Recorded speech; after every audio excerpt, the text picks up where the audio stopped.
is Sky Fire News, the best UFO show on the internet.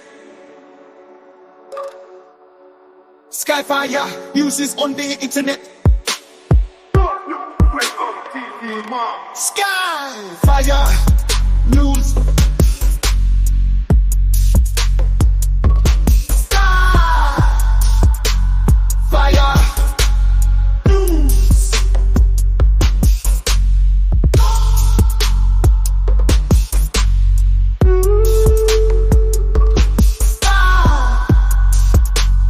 Fire News. Yes, sir. Skyfire News, the best UFO show on the internet. Skyfire News, it's on the internet. Come look for no TV, ma. Skyfire News.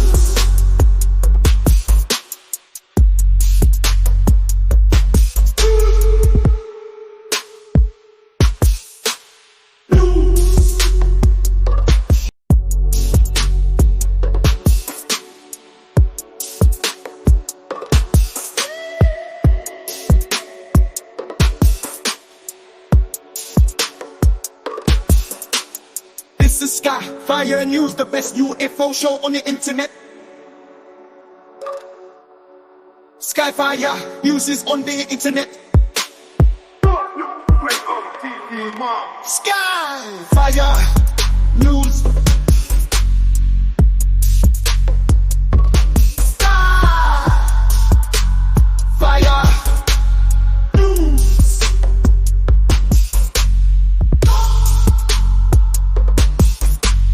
News.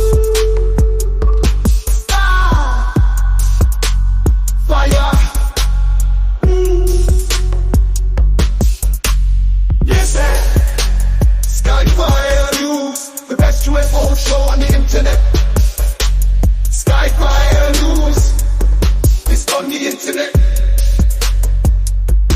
Come look for no TV, ma. Skyfire News.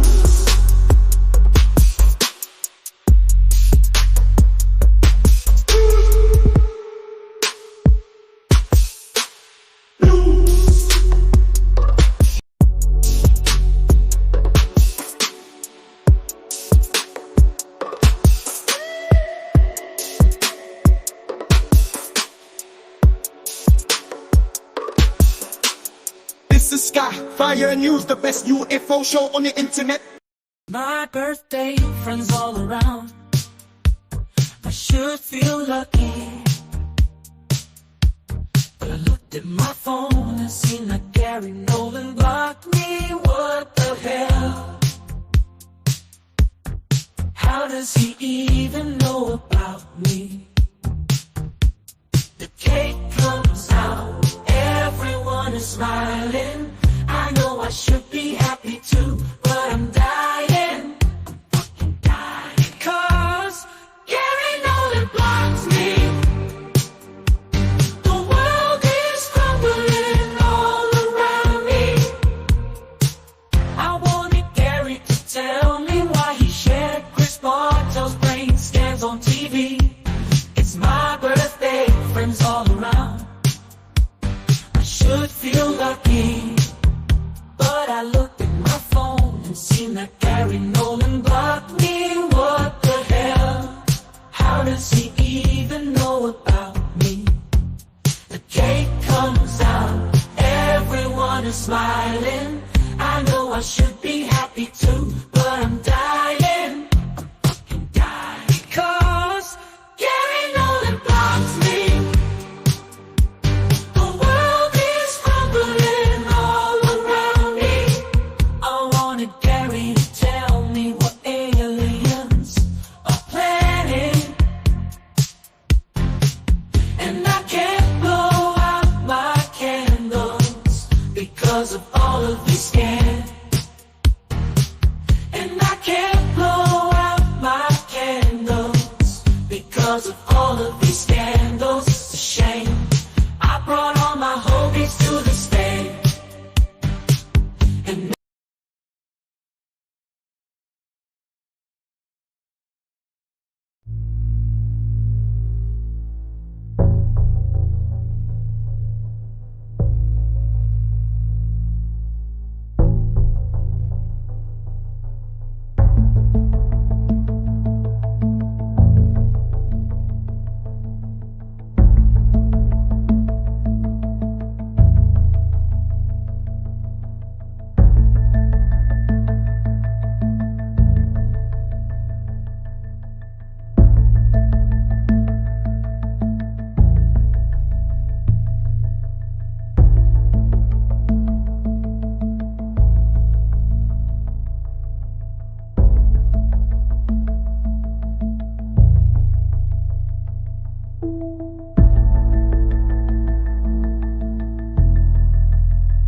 What is up out there, Skyfire family? Welcome to the show. It is full of surprises this day, right? It is Wednesday, June 12th, and we woke up to some crazy news from Harvard, all right? They dropped a whole study saying that aliens are among us. I've saved my reaction to this for the show, for you guys. I want to know what you guys are saying about this. What do you guys think? How about that police siren right on time? What do you guys think is happening over here? Like, what could they be talking about in this study? I mean, this sounds a lot like what we were talking about, like with like a lot of people seeing or claiming that they're seeing like reptilians and the whole demonic what was it, the demonic disorder. People were seeing it. It's flipping crazy, dude. And you know what? A girl named Tom, you're right. Let's effing go. Nowadays I'm all about the fatty. You better get some. Too busy hating, ain't getting none. Me, I'm all about the fatty. Ain't getting none. Me, I'm all about the fatty. Yeah, they ain't ready for. Thank you, Tom. Let's say what's up to the chat, dude. I can't. What a great way to start the show off. What a great way to do it. Thank you so much. We got, dude. The chat is already alive and cracking off right now. Tardigrade level or NHI? I don't know, Derek. I don't know, man. But good to see you. We got Arden in the mix. Alana, Sean. Good to see Sean. I like seeing new faces in here. Skinny Bob, dude. Thomas Pendergrass. Prendergrast. I don't know how to pronounce the name, Thomas. I'm just living it up. All right, we're just making it happen. But good to see Skinny Bob in here. We got Spark Zap. Hey, where are you making Skyfire news? What city? We are across the globe right now. But right now, you know, we live in the West Coast. Red Panda and I. We're up in the West Coast, living it up, making sure that you know, we're representing. We know we're on late for you guys over on the East Coast. It's like 9 over there now. Some of our shows have gone 3 hours. You guys rode with us until midnight. It's amazing. It's always dope. I love it. I mean, that's like dedication. We're dedicated to the show. We're dedicated to y'all. Good to see our members. Sassy. We are so psyched. If you've been like me, thanks, Sean.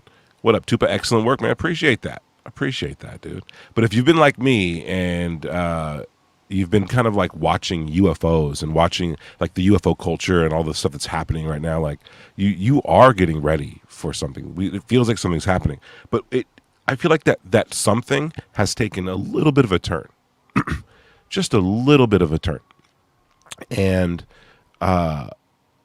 it's gone to a place that validates some of the more fringe aspects of this phenomenon, which, you know, are really kind of strange. Like, they really are.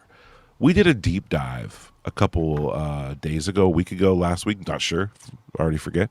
We did a deep dive into the reptilian agenda, the existence of reptilians. And it's because it was listed as one of like the 5 or so species on Richard Doty's list, along with other people. So, yeah, it's just an amazing thing. Like, so we're like, okay, well, reptilians keep coming up, and let's dive into it. But Red and I did notice there was a strange connection that we hadn't picked up on before, because not a lot of people had been talking about hybrids or aliens among us, right? I mean, the first clip I saw was Bigelow.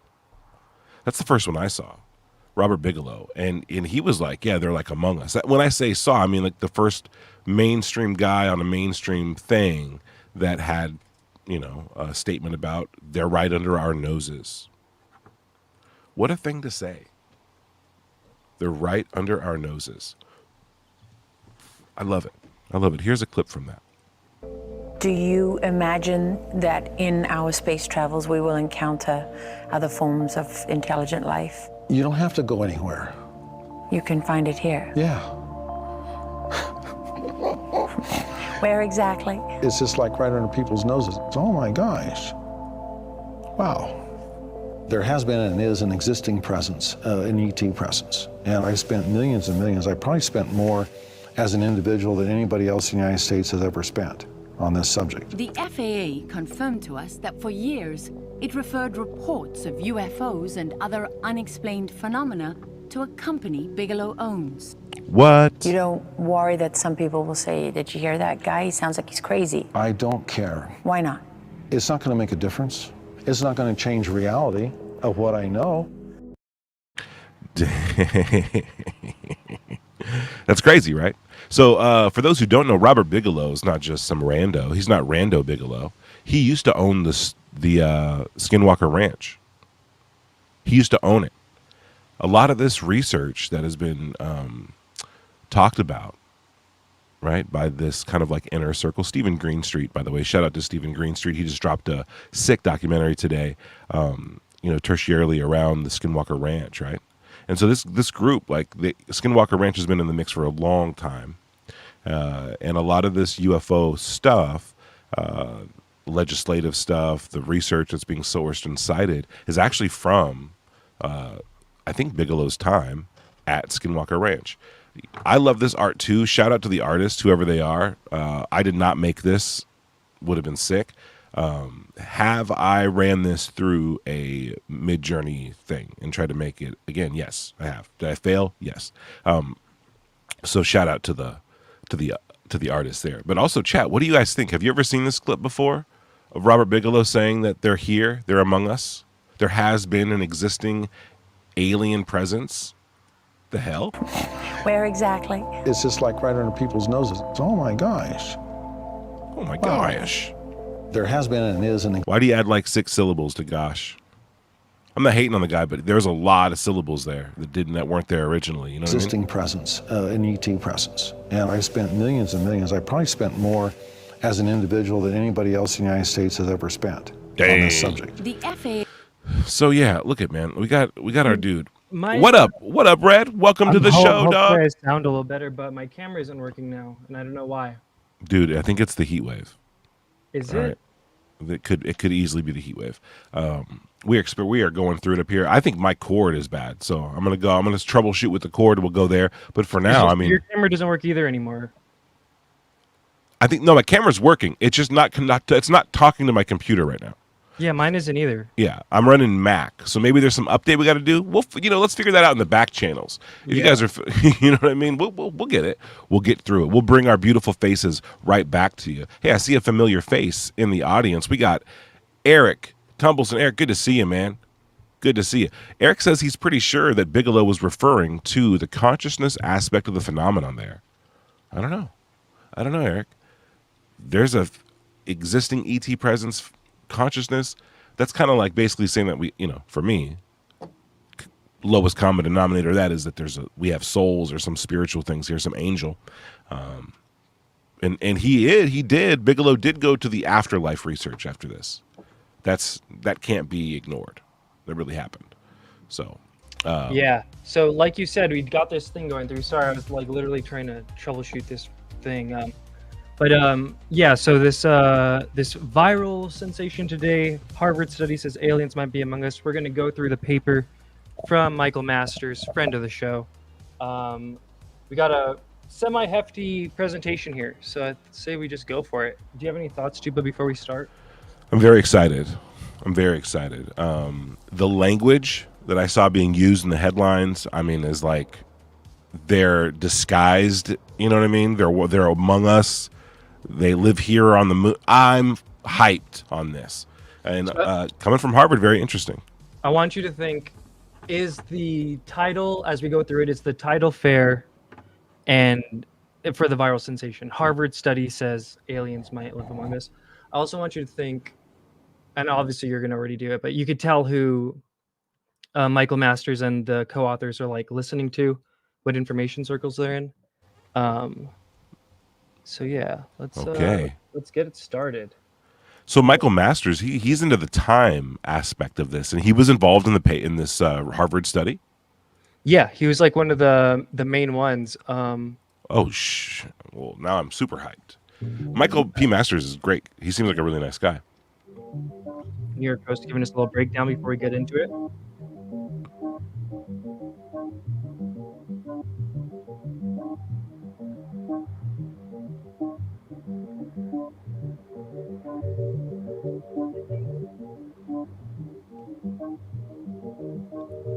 I should read this. Yeah. Second, they put forth the idea of hominid or theropod cryptoterrestrials, which would be from a non-human civilization which evolved to live underground. Yeah, okay.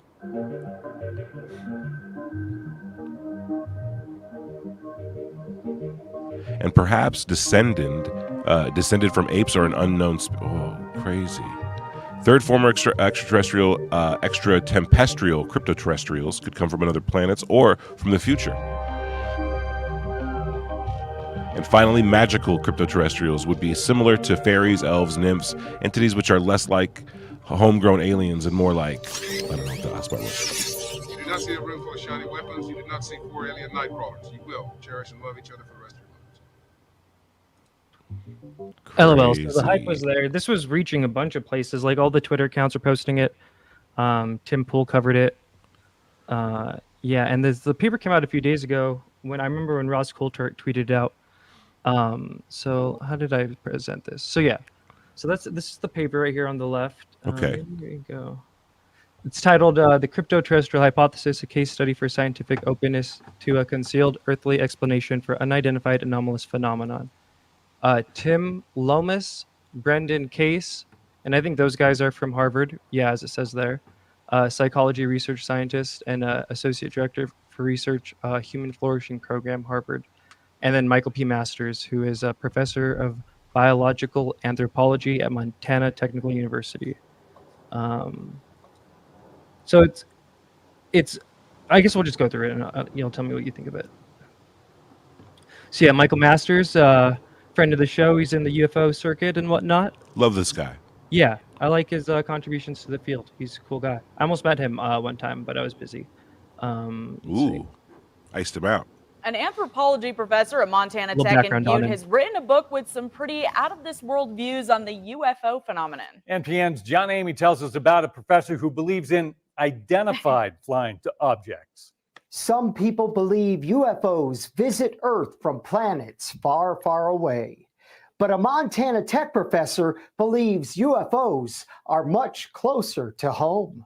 The phenomenon may be our own distant descendants coming back through time to study us in their own evolutionary past. Masters writes about this theory in his latest book, Identified Flying Objects. With a doctorate in anthropology from Ohio State University, Masters uses science to explain why people who report close encounters with aliens always describe them the same way. Extraterrestrials are ubiquitously reported as being bipedal, upright walking, having 5 fingers on each hand and foot, the same way that we do, bilateral symmetry, that they have, 2 eyes, a mouth, a nose. They can communicate with us in our own languages. While he understands this study is considered fringe science, Masters defends the research in his book. And I stand by the product. I'm happy to talk about it with anyone. It's written for my academic peers as much as it is for anyone in the UFO community. And here's the point in the story where the journalist usually makes a flippant comment about little green men to show he doesn't take it that seriously. But the U.S. Defense Department spent $22 million investigating the UFO phenomenon. And that's why Dr. Masters believes it's time for scientists to take a serious approach to the study of this phenomenon. The hope is that we can begin a new dialogue and get past some of the stigma and not have to defend this as science, because it is very scientific.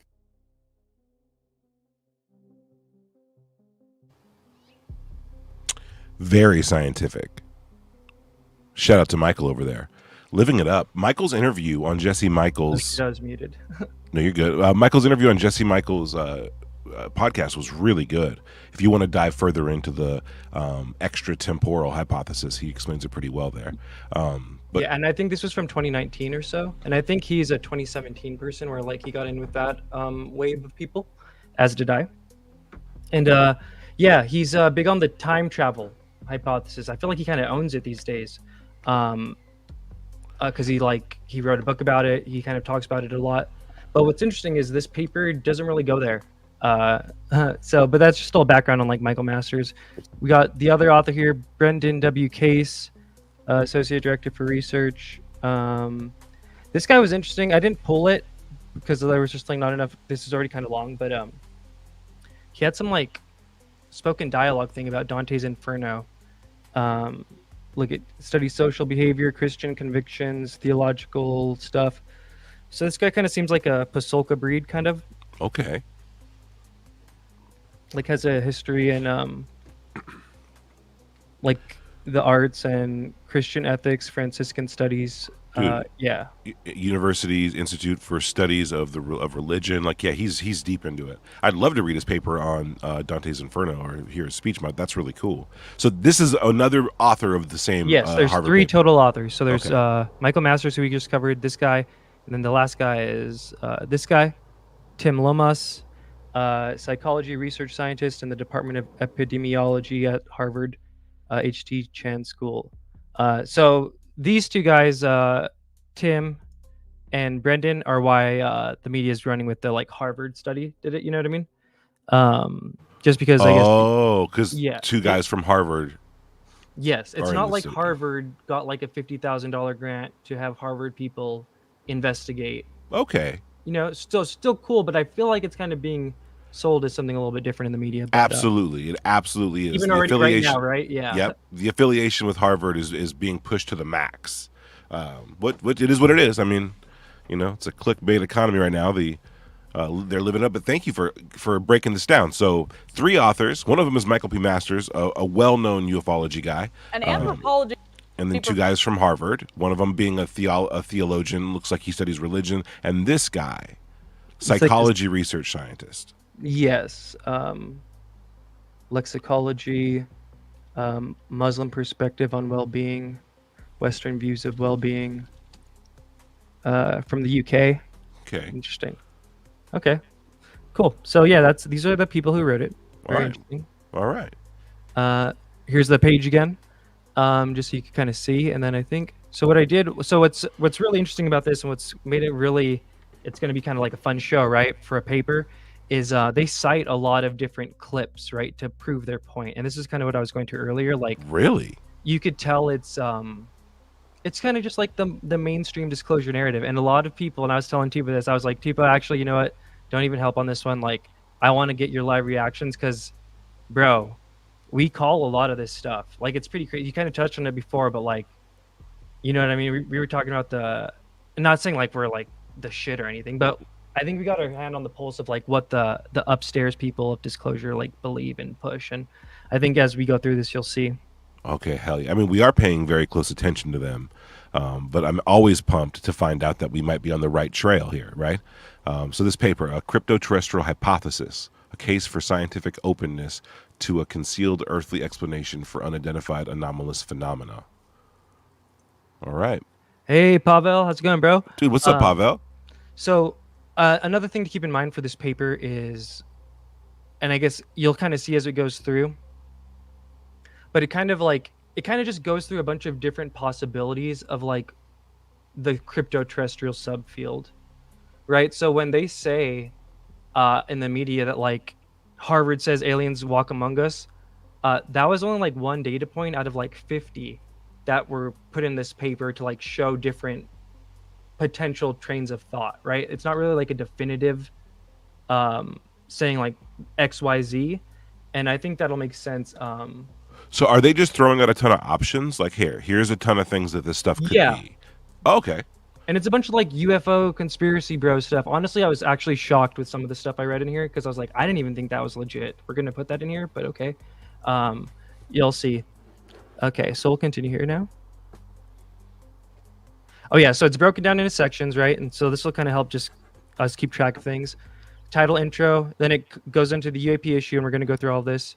The Cryptoterrestrial Hypothesis, limits to historical, geological, and biological knowledge, traces of lost civilizations, magical cryptoterrestrials. You like that one? Magical cryptoterrestrials. Interesting. Love that. Cryptoterrestrial suggestive UAP activity and conclusion. So right. it's just really, I feel like, trying to, on an academic level, introduce the cryptoterrestrial language, modeling, just kind of like into the mix, right? So there's the title again, The Cryptoterrestrial Hypothesis, a case for scientific openness to concealed earthly explanation for unidentified anomalous phenomenon. So, and right there in the title too, right, it kind of tells you, like, cryptoterrestrial alludes to, like, these things are from here, right? It's not necessarily like an external ET. It's something almost akin to an ultraterrestrial, but a little more physical. And I think they kind of go into, like, some of this definition. Yeah, well, like, crypto doesn't mean alien. It just means, like, undiscovered, like, mythical, waiting to be found. It's on the fringe, right? Like, does it exist? Could it not? So yeah, well, yeah. That earthly explanation right there in the title, I think, is a big, like, kind of keyword of, like, their mindset and framing of this. I think all of the different little sub things are kind of based on the fact that whatever these UFOs are, they're from here too, which is an interesting thing to just keep in mind. Here's the abstract. Do you want to read it? Sure. Hell yeah. This wall of text is intimidating, but we will get through it together, guys. Recent years have seen increasing public attention and indeed concern regarding unidentified anomalous phenomena. Hypothesis is, for such phenomena, tend to fall into two classes: a conventional terrestrial explanation, human-made technology, or an extraterrestrial explanation, advanced civilizations from elsewhere in the cosmos. However, there is also a third minority class of hypothesis: an unconventional terrestrial explanation outside the prevailing consensus view of the universe. This is the Ultraterrestrial Hypothesis, which includes, as a subset, the Cryptoterrestrial Hypothesis, namely the notion that UAP may reflect activities of intelligent beings concealed in stealth here on Earth, underground, and or its near environs, the moon, or even walking among us. Although this idea is likely to be regarded skeptically by most scientists, such are the nature of some UAP that we argue this possibility should not be similarly dismissed, and instead deserves genuine consideration in a spirit of epistemic humility and openness. Epistemic humility and openness. Okay, so they're saying, like, they're laying it out. Look what's going on, but there's this other thing. Sure, we've thought about extraterrestrials, we get that, and even human-made technology, but there's also this other thing that people aren't really comfortable exploring, right? It's unconventional, it's outside the norm, but it's the crypto and ultra-terrestrial hypothesis. Something else is living here. The Earth has other environs, right? Possibly like we have. Supposedly we have an astral body, an etheric body, and a physical body, right? Which essentially are just like the consciousness, the physical body, and then the electrical system that we have inside of us, right? Like, these are considered to be separate. And we have that. What if the Earth has that? There might be, I don't know. It's crazy, yeah. But that's what's going on. So that's the abstract getting us into kind of the zone here. Another, like, little, what is it? Housekeeping, I guess? No. So this paper is, like, I think 46 pages or something like that. Sick. A good majority of it, though, are, like, sources and stuff. But still, I did go through it all, and I did try and, like, make it where it's, like, as little just kind of boring reading as possible. But we do kind of got to set up, like, what's going on here, right? I think, honestly, I think I did a pretty good job of, like, condensing this into what is hopefully going to be an enjoyable show. This is another little wall of text. I could take this one. This is right after the abstract as well, too. So this is all in the beginning. So I included this because it kind of just sets the framework for the whole thing. This paper explores a hypothesis concerning unidentified anomalous phenomena and follows another by the same first author focusing on a related hypothesis recently published in the Journal of Transpersonal Psychology. Essentially, the discourse around UAP is dominated by two main classes of explanation: a conventional terrestrial origin, e.g. human technology, or an extraterrestrial origin, i.e. advanced civilizations arriving from elsewhere. However, such is the strange nature of many UAP that observers close to the topic have been compelled to consider a more unconventional set of theories, known collectively as the Ultraterrestrial Hypothesis. This denotes a broad category of conjecture centered around the possibility that UAP may involve forms of non-human intelligence that are already present in Earth's environment, in some sense, which Puthoff described as the sequestered terrestrial cultures existing alongside us in distinct stealth. And so, yeah, other than the author right there, Lomas, Hal Puthoff is the first person they kind of cite and reference, which I think is the question is got it here. I don't know if you remember, Tupa, and this is for the chat. For a while there was this like, I think Ryan Bledsoe posted about it or something like, look it, I have the PDF of this, of like, remember Hal Puthoff's Ultraterrestrial paper? It was like, people are like, oh dude, when it drops, it's gonna be so sick. It was honestly pretty cool. It was honestly pretty similar to this. I would say that this Cryptoterrestrial paper, like it feels like the spiritual successor to Hal Puthoff's paper, which came out like a few years ago. So far, I agree. Yeah. So let's listen to Hal talk about the ultra-terrestrial stuff. This was like all the rage a few years ago, like what, 2-3 years ago? I heard from a colleague of mine, Eric Davis, who worked for me. And just real quick, Hal Puthoff is the guy who ran Project Stargate, remote viewing program. He was what, Theta Level 7 or whatever, OT7, Scientologist. He's part of To the Stars, was in the Navy. I'd say overall wants a disclosure, and I like him for that. He's now at the Aerospace Corporation. And he had mentioned that I had written a paper that's not been published, but it's been somewhat circulated on what I call ultra-terrestrials. As I said, we're just following the data. And so I've got my colleagues who say, oh my God, the aliens are here. I've got Jacques Vallée telling me, no, these are interdimensional, whatever. So I decided to write down all options and put it in a paper called Ultraterrestrials and circulate it among my colleagues to say, we can't overlook anything. We must not come to a conclusion before we've looked at every possibility. So who knows? Maybe there are ETs living here, they got stranded here millennia ago. Or maybe there's some aerospace corporations has put all this stuff together and it's being hidden. Or maybe it's maybe it's aliens, or maybe it's, so I listed all possible, or maybe it's just time travelers from the future that happen to be showing you. So I put all of the aspects of what it might be, given that we can't say for sure. And then what are the elements you would look for to find out if this were true, or this were true, or this were true? So this whole idea of, quote, ultra-terrestrials is something that kind of floats around in the community. A great book by Mac Tony, I think is his name, has a title almost like that. So anyway, it was just a circulated think piece to realize.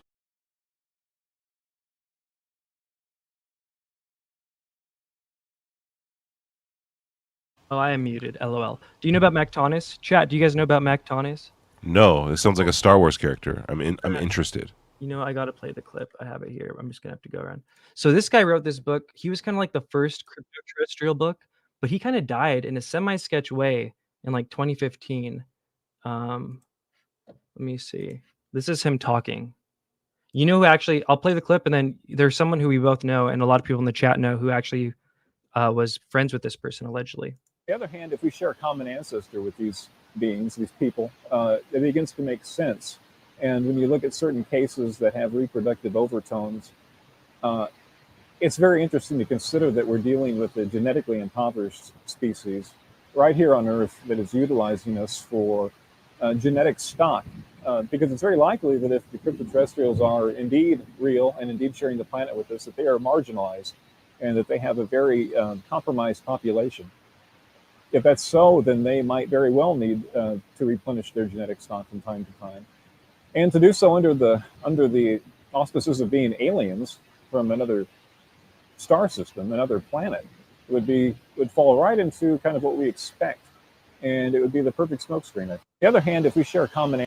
So yeah, that's Mac Tonnies. I would say he wrote one of the. I mean, honestly, Keel wrote a pretty good crypto-terrestrial book, but like in the post 2000 era. Am I muted? Let me see. No, we can hear you. Okay, cool. But yeah, he died in a semi-sketch way, and you know who was friends with him allegedly is Kartot. So it's interesting little tidbit of information. I think I'll have to check that out. I think the book that Kartot is featured in is his book. You know, about her story about selling cigarettes to an alien. Yeah. Oh yeah. Oh yeah. Pretty little interesting bit of trivia, and definitely I think Mac Tonnis's work very much so influenced Hal Puthoff paper and this current one. Okay, so this is some good background on the ultra-terrestrial aspect, right? Like interesting. Not only are we getting some motive, but we're getting like what Hal said, just follow the data. There's this thing here, this possibility that seems to check off a lot of boxes, and it would be kind of stupid or ignorant to just ignore it. And then yeah, interesting. This other dude, what's his name again? Mac Tonnies, Tonnies. Okay. And again, like I said, the first thing that these people cite is Hal Puthoff's ultra-terrestrial paper. I feel like that's almost like we honor you, bro, or we respect your contributions, right? Yep. Here's Jeremy Corbell talking about. I didn't notice this at the time, but I would imagine that was coordinated. What do you think? Tuber, you're muted. I don't know. I didn't realize that it was published the day before he went on this show. Me either. I don't think there's any coincidences in the post 2022 ufology disclosure crew. I don't think there's any accidents anymore and coincidences. These guys are on a very strict, what looks like a media rollout. And like Pavel said, don't forget Kit Green. Yeah, and Andrea Buharic. And that's not necessarily bad, but I think the fact that either Hal Puthoff was like, let's rush this out, you're going to be on Rogan, or let's time this for right when you're on Rogan, the release of this, and that Jeremy Corbell's bringing it up on Rogan, the biggest platform in the world, it kind of just goes to show you like how much the disclosure pushers value Hal Puthoff and value that paper, right, as a kind of like a framework of how they view the phenomenon, which again, like that's not a bad thing. Let's see, maybe. So yeah, and that was kind of like the intro. They're setting the groundwork there. Let me see. Okay, and then here's another kind of. There's not too many of these big ones, maybe a little bit, but this is it's kind of just setting the framework for what the paper is going to do, which it's all those little sections we showed that were yellow. The paper begins briefly by noting the recent history and concern over this topic. However, this subject has been extensively covered elsewhere, including by Lomas, whose paper offers a relatively recent summary of relevant terrain, so we will merely point to such sources rather than delving into detail. Then we explore the cryptoterrestrial hypothesis over 5 sections, reflecting on A, limits to historical and geological knowledge. 2, oh, interesting. That might have been a typo. It goes A and then 2. 2, traces of lost civilization. 3, traces of underground civilizations. 4, traditions around magical cryptoterrestrials. And 5, UAP-related activity, underground, underwater, and nearby, i.e. the moon. We conclude by noting that across these various considerations are actually 4 distinct cryptoterrestrial hypotheses, whose merits we briefly consider. We recognize these cryptoterrestrial hypotheses may rightly be regarded skeptically by most scientists, but argue they nevertheless should not be ruled out and deserve consideration in a spirit of epistemic humility and openness.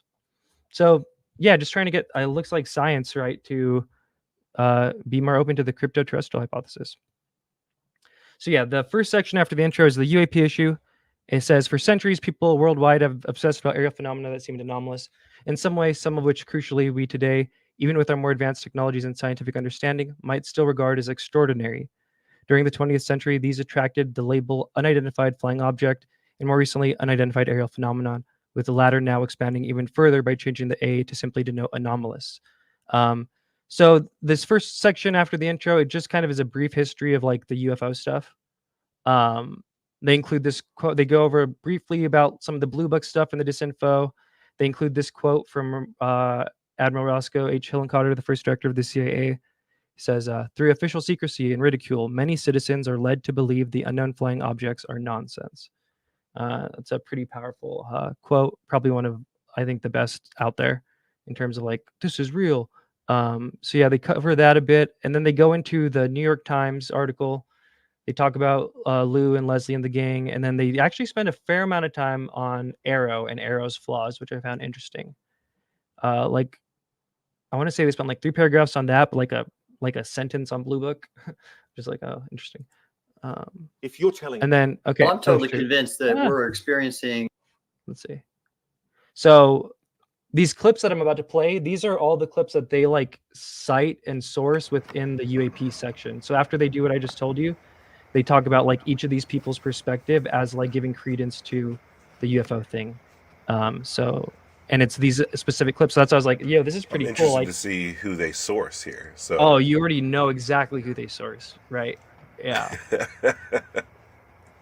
if you're telling us the truth, everyone, the entire American public, has been lied to for decades. Yeah, there's a sophisticated disinformation campaign targeting the US populace, which is extremely unethical and immoral. You are saying to the human race, for the first time, an official intelligence representative at a high level from the US government is saying publicly, we are not alone. We're definitely not alone. Absolutely, the data points empirically that we're not alone, yeah. Do we have bodies? Do we have species of Well, non-human? naturally, when you recover something that's either landed or crashed, sometimes you encounter dead pilots. And believe it or not, as fantastical as that sounds, it's true. So they included this part to kind of show, obviously, David Grusch, the UFO whistleblower, who's part of the UAPTF. They're just kind of setting the framework of like a lot of high-level people are saying there's us and another non-human intelligence, kind of just kind of set the framework for like the crypto-terrestrial thing on top of that. You feel me? Then they go to Tim. Well, I'm totally convinced that we're experiencing a non-human higher intelligence. By the way, Tim Gallaudet, Rear Admiral, he's part of the Disclosure crew now. I think he's part of Soul Foundation. He's been making the rounds. And yeah, listen to what he says about like, listen to like these clips that I'm including. They're the ones that they cite in the paper. So like, it really shows you like what framework they're using, what framework do they like respect and rightfully so in many cases, right? It's just important to kind of be aware of these things when we're dealing with like a non-human intelligence where something could turn into a religion really quickly. there's non-human intelligence all around in the ocean, especially when you look at marine mammals like whales and all that. But this is non-human higher intelligence, and they, of course, are possessing craft, vehicles, whatever that can do things we can't explain. And with technology we can't explain, and with laws of physics that are not what we know them to be, obviously. So, and I am completely convinced because I know the people who were in the government programs, the legacy programs that oversaw both the crash retrieval and just the analysis of UAP data. So that I'm very confident in these people, former intelligence, former DoD, and we are working as a team behind the scenes to advance disclosure, a controlled disclosure, mind you, as was put forth in the Schumer Amendment. Shout out Christian Harloff. Shout out Darcy Weir. So yeah, he said, and it's kind of the stuff you touch on too, where it's like a higher intelligence. The way they talk about it, pay attention to those. And my last assignment was involved with the UAP task force, which maybe is the most apropos for this discussion. And so, Karl, here's the $1 million question. Do you believe that a higher form of non-human intelligence has visited this planet? Right. So non-human intelligence exists. Non-human intelligence has been interacting with humanity. This interaction is not new, and it's been ongoing. And there are unelected people in the government that are aware of that.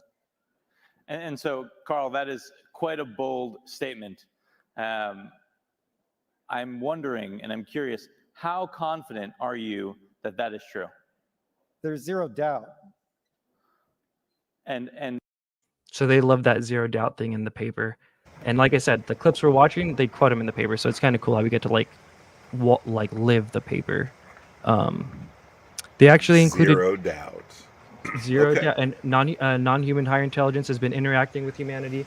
And Karl Nell, much like Grusch, was on the UAP task force. So, you know, if you're in the believer camp, he had a greater capacity to maybe be exposed to some of this stuff. Although some of the stuff he said, you could kind of tell it's like everyone's kind of getting info from the same people. But let's continue. Right, so I've got to kind of move a little faster here. So these are terms of reference in the legislation. So non-human intelligence, at least 18 times cited in there. Any sentient, intelligent, non-human life form, regardless of nature or ultimate origin, that may be presumed responsible for UAP, based on the earlier definition, or of which the federal government has become aware. So they cited this, and I honestly forgot about this. This kind of this is from Karl Nell's Soul speech last November or so, because there was like the disclosure timeline and the 2035 stuff. This one kind of went under the radar, but he does have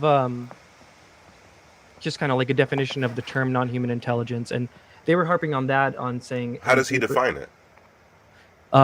As defined in the Disclosure Act, the bill that he helped write, right? Non-human intelligence, 18 citations, definition: any sentient, intelligent, non-human life form, regardless of nature or ultimate origin, that may be presumed responsible for UAP or which federal government has become aware.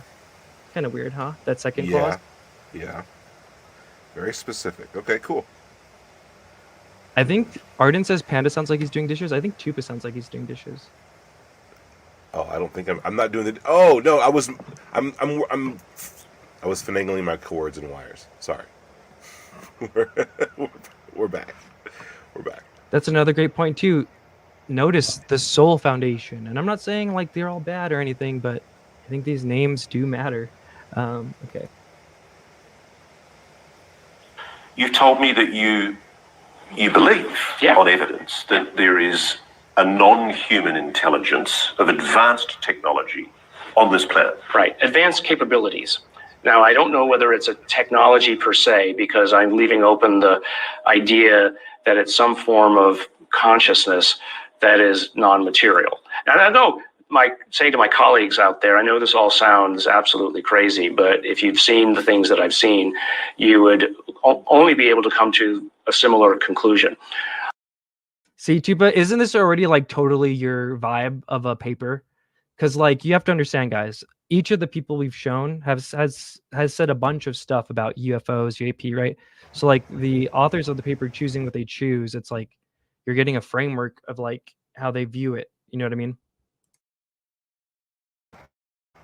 Absolutely, and they have a very specific view.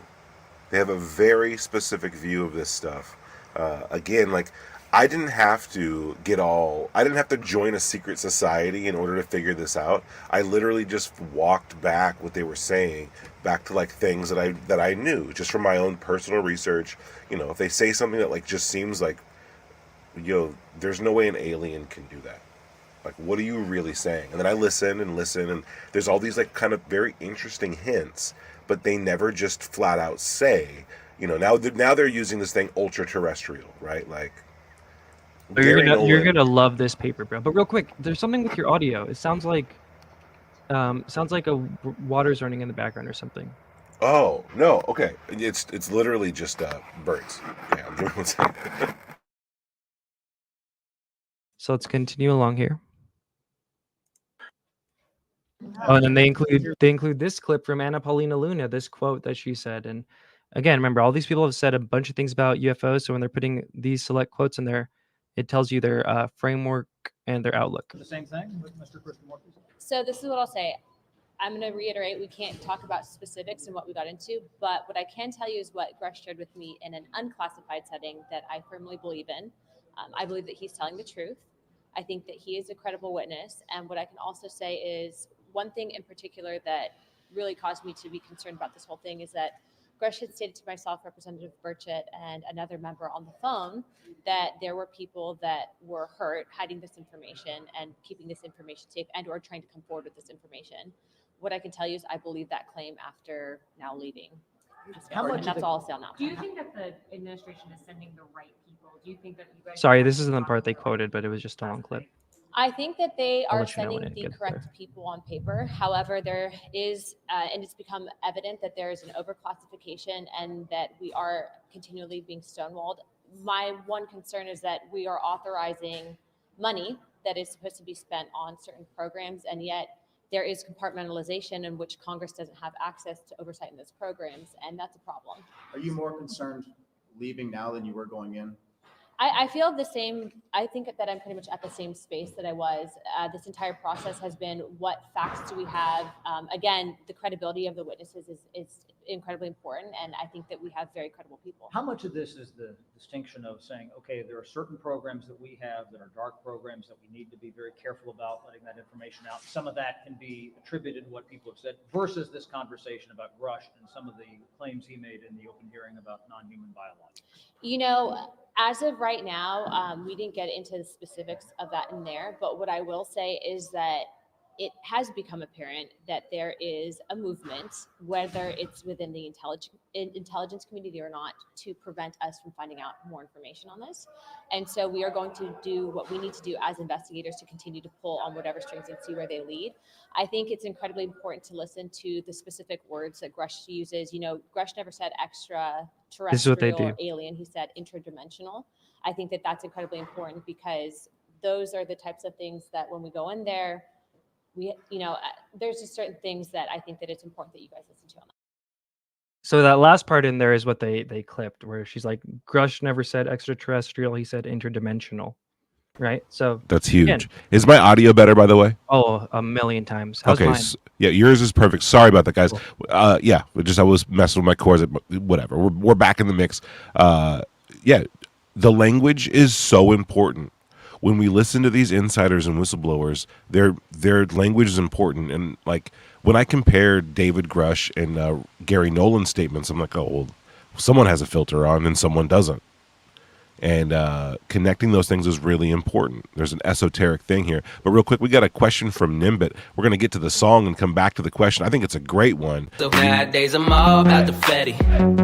You better get some. Too busy hating, ain't getting none. Me, I'm all about the fatty. They getting none. Me, I'm all about the fatty. Yeah, they ain't ready for. They ain't ready. Okay, let's answer this question. You go first, Red. What's your opinion? Ultra-terrestrial, anthropophysical, or I need to Google what anthropophysical is. Do you know what that is off the top of your head? Wait, anthropophysical. Yeah. It is anthroposophy. So anthroposophy is theosophy or spiritual science from Rudolf Steiner and Blavatsky, right? And all that really is, for the layman, is just a Western scientific approach to explain spiritual aspects of life that seem to correlate almost directly with a lot of other ancient schools of knowledge, like all the way from India, Eastern, Western religions. I mean, this stuff goes back thousands of years. Would it be safe to say a cult? Yes. Cult is in that realm. Occult is in that realm. I think the word occult, like you'd have to say like esoteric or like maybe occult's in that realm. Or maybe it's a broader definition of something else too, but it is like, I'll say occult just has this connotation. I don't know, but I think a lot of the people that are pushing disclosure and briefing senators and briefing Bledsoe, they think it's both of those for sure. Yeah. I think for me, ultra-terrestrial, like ultra is not the same as crypto, in my opinion. Ultra, it does indicate like a higher thing, right? Like a higher intelligence. And there are schools of knowledge, that have been here for a long time with humans for a long time that explain exactly what this is, describe the different levels, the different hierarchies of these beings and stuff. So I think I'm going to say, there's a theosophic theologic like viewpoint of this that seems to make the most sense. And as Tucker Carlson put it, like everyone before 1930, 1940 thought this way. And he says that part of the cover up is actually convincing people that it's not interdimensional or spiritual or whatever. It's actually, that's part of the cover up. And I think that he's right there. Yeah, right, and it's a pretty wild Nimbit. This is some synchronicity stuff because ready for the next slide? They end their UAP section with this from Hal Puthoff. This section. consider Puthoff's claim that there could be an ancient occult group isolated pre-diluvial high-tech society. Like, it's interesting that they add that occult word. And also, remember, Tom DeLonge was always like, there's an occult element to this. It's like, why is Puthoff adding the word occult to this? You know what I mean? And why are they adding it to this paper? Do they think there's an occult element to this stuff? Unless this advanced technology had been developed by an early civilization on Earth whose traces have since disappeared, which is a remote possibility as we consider below, or likewise gifted to the group by extraterrestrial visitors, which is likewise an explanation that does have some viability. So in the first section right there, they're bringing up occult stuff. Pretty wild. And the pre-diluvian, they're saying like pre-flood, right? Before the flood, some high-tech society was flourishing, and they survived something that a lot of other things did not. Very interesting. And of course, you can round this back to what Elizondo said, which when he was talking specifically about like how often the surface of the world kind of gets recycled and how often civilizations have to restart too. There's this 12,000 year cycle that seems to be pretty consistent. And if civilization were somehow able to bypass that, either through developing time travel or intergalactic travel, they leave, come back, whatever. Then now, or they go in the ground, right?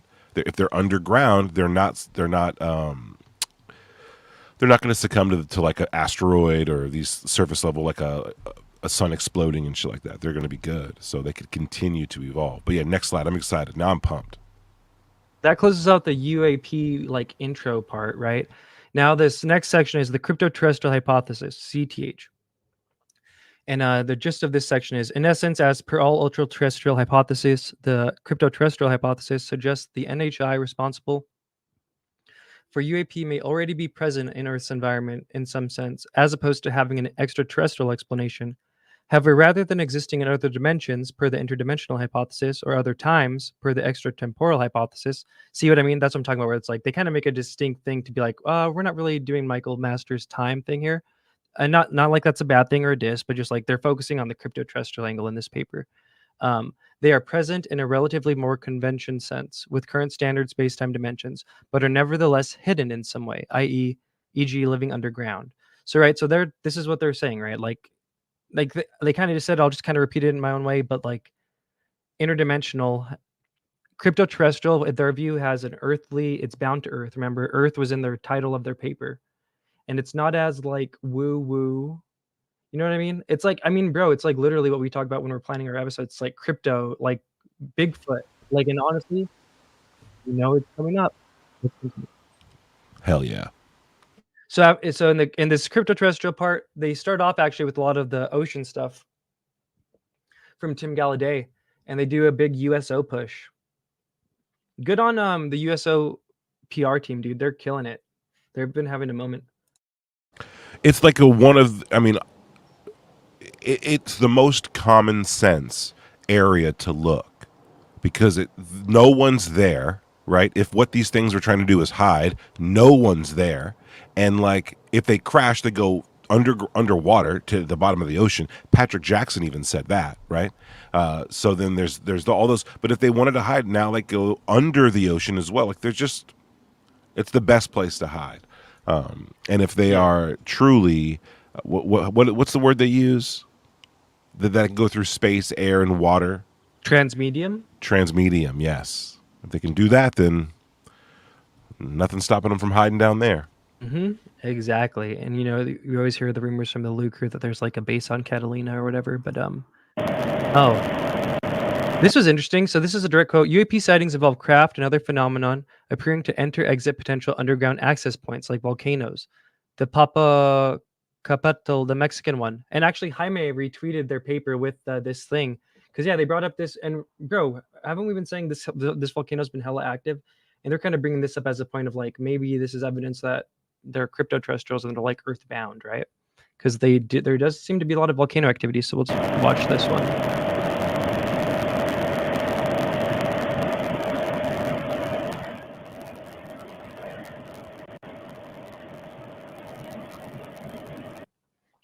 But yeah, this is like when I first was like, well, I'm kind of shocked that I'm seeing this cited here, this reference here. It's kind of an interesting like blend of different stuff. And there's some stuff that we're going to cover that I never knew about. And like I said, I didn't really put credence in that. I'm kind of interested, but let's continue. I'll tell you, man, some of this stuff I forget what exactly this Lue clip is, but whatever it was cited right around here. was absolutely riveting. One of Let's these talk days, about a the story. stuff. Let's talk about the stuff. Yeah. Okay. Well, I'll share with you one interesting event that occurred. It's pretty incredible. You have I'm not going to go into too much detail. I want people to know who it is. The person is kind of very cagey about this, but you have a helicopter going out of a Caribbean island on a regular basis because the Navy likes to test fire some of its cruise missile technology and whatnot. And what will happen is that after the cruise missile runs out of fuel, it kind of splashes into the ocean.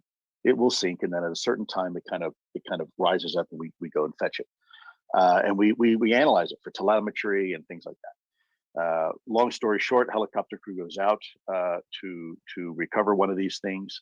As they are recovering it the first time, the missile, they're pulling up and something what was described round and circular about the size of a small island, black, dark color, starts rising to the surface. It doesn't break the water, but it starts rising to the surface. They thought, wow, that's really, really peculiar. Well, the next month goes around and they go out to retrieve this another missile that was test fired.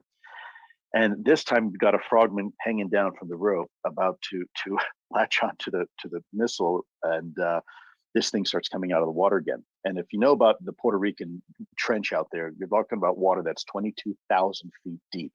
It's the second deepest part of the ocean.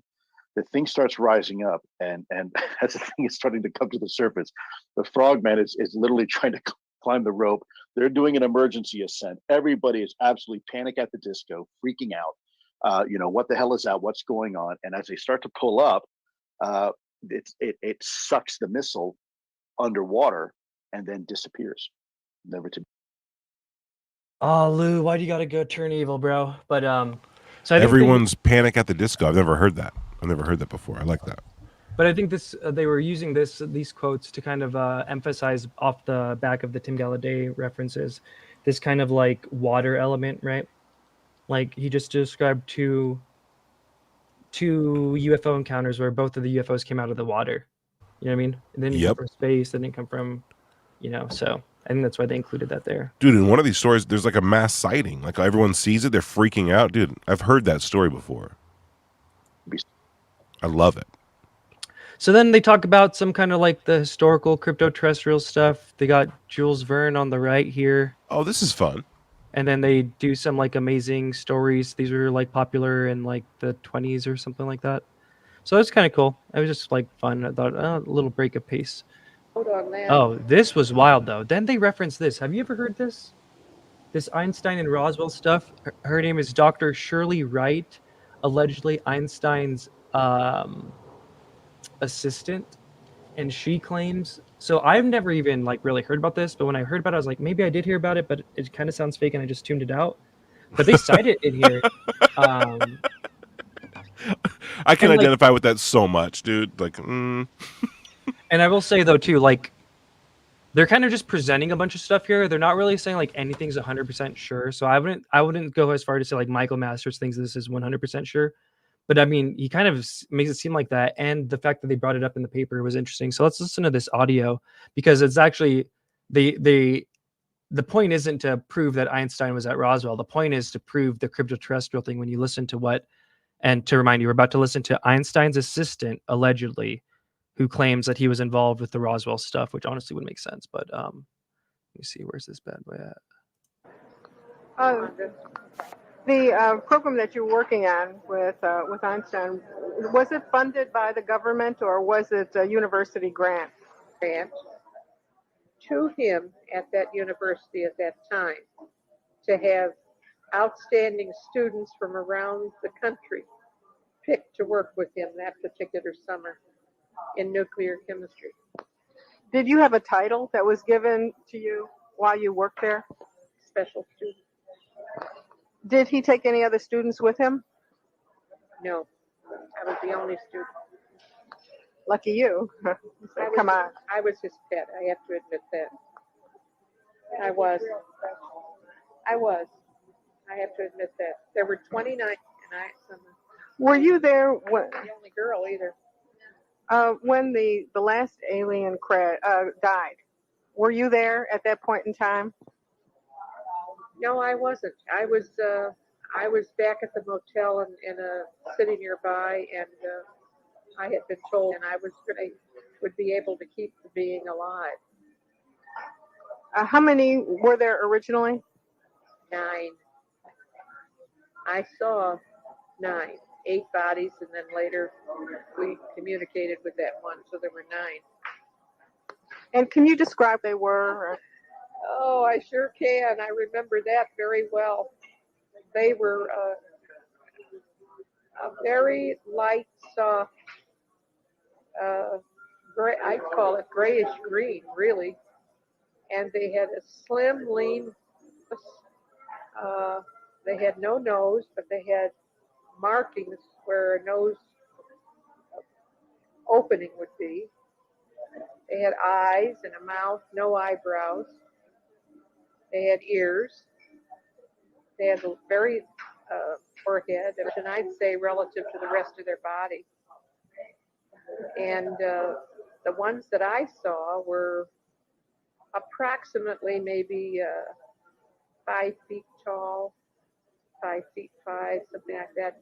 They're small by what a man did on Earth. What did their eyes look like? Their eyes were enormous. They were very prominent. They were the most obvious thing you'd see on their face. Were there any pupils? I noticed, but I never saw any pupils. What color were they? They were almost brown black. They were very, very dark. Were they all the same color in terms of the? Oh yes. Did they tell you anything about their lifestyle? Was there? We tried to find that out before we could. They really, we were very interested in not antagonizing them at all, so not to the point where we had them answer too many of ours, so we never really found that out. We just knew that they don't live all above ground, according to what they told us. A lot of theirs, what we would call subterranean. Did they seem repelled by our appearance since they look so different? That part was the part they isolated in the paper. That, and again, I never really gave credence to this story. I don't know if I do, but that's the reason they were citing. They even brought this up, was that Einstein's assistant said that they came from underground, which I never heard that in relation to Roswell. Have you? That they came from underground? No, that I've never heard this story. I didn't know Einstein had an assistant, a special pet. That's crazy. That was sus, right? Chat's going wild about that for sure. Yeah, we all noticed it. The never heard this story before. The idea that there was like 9 of them too. There were 7 of them or whatever, and they came from underground is spooky, dude. The calls coming from inside the house. That's what that's like. Yeah, that is. Okay, so then the next section is limits to historical, geological, and biological knowledge. If the cryptoterrestrial hypothesis is viable, this would require, if viewed through the lens of certain cryptoterrestrial hypotheses, such as a possible breakaway civilization in our hominin past, rethinking human and planetary history as we currently understand it. As such, the first strand of our argument in taking the cryptoterrestrial hypothesis seriously is to appreciate how relatively fragile and contingent this understanding is, built upon evidence that happened to have withstood the ravages of time and moreover was stumbled upon by people who recognized its significance. So here, and again, it's like the paper's cool, but honestly, and this is just more towards all academic papers, I feel like it's just like, just tell us what you want to tell us, right? I feel like they're putting in, and if they have to, right, because they're an academic paper or whatever, but as such, like, okay. Anyways. Yeah, they have to pose this from a very specific perspective to be taken seriously, and also just to kind of be accurate too, right? Because they'd have to present evidence, but now they're just kind of presenting these ideas. They got to keep it in that realm. So I can understand them not being firm on a lot of this stuff and the language being tricky. But if, we're able to read between the lines now, as I'm sure our audience is too. I mean, we had Eric on the other day, like, yeah, you guys know what you're talking about. You guys know what you're seeing, right? Like this is a dance, a language dance. Yeah, and what was I going to say here? Oh yeah, so this section, I think they're, as they say, it's kind of going through the whole like, we really don't know a lot about our history, you know what I mean? And within those holes, these cryptoterrestrials could exist, right? So I think that's kind of what their purpose is with this little subsection of the paper. That's a really good point. We talk a little bit about Stonehenge and Gobekli Tepe and how, like, you know what I mean, everyone knows about those, but like how we really don't know about those. And Gobekli Tepe was discovered in what, the 90s, right? So it's like these things are Yeah, Klaus Schmidt. It's constantly being updated to be pushed back. And did you hear about Gobekli Tepe? I mean, it's really relevant now. I mean, think about this synchronicity.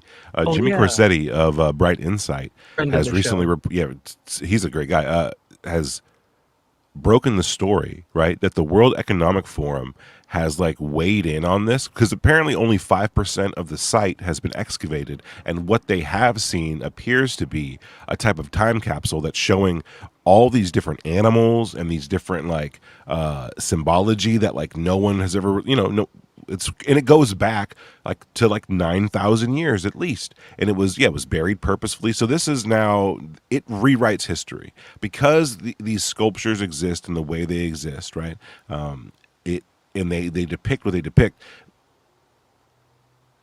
According to like more generally understood or accepted history, people were not farming 9,000 years ago. They were definitely not gathering in groups or making art 9,000 years ago. They hadn't done anything. You need a population of educated people with the motive and the artistry to pull something like this off. And so the reason why Gobekli Tepe is so important is because it pushes back what we would consider like, a civilization capable of doing this. It pushes it back like 6,000, 7,000 years.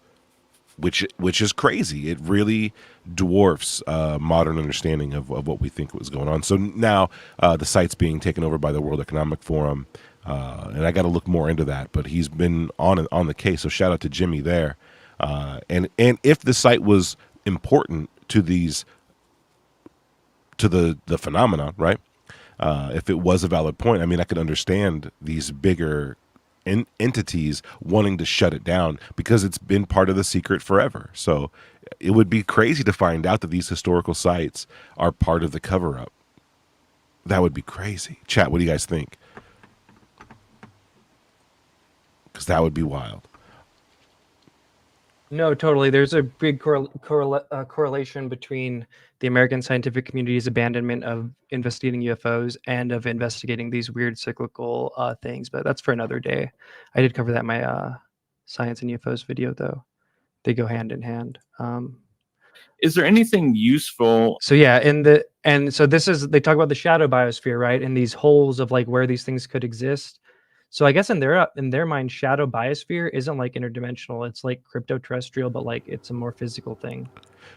Yeah, the Shadowbiosphere, because this was explained, I guess, like in Chains of the Sea, right? And it's a very real thing, but it's these things that are so vastly different, essentially using the Earth, the same Earth we live on, using it in a different way. And so different, right? So vastly different that it evolved completely separate from what we would consider biology. And so like now it's so robust and complete, just like our biological world is, that like it just has sustained. And so described almost like an M.C. Escher painting, where our world and their world are braided into each other, but still so separate that we rarely see them and they rarely see us.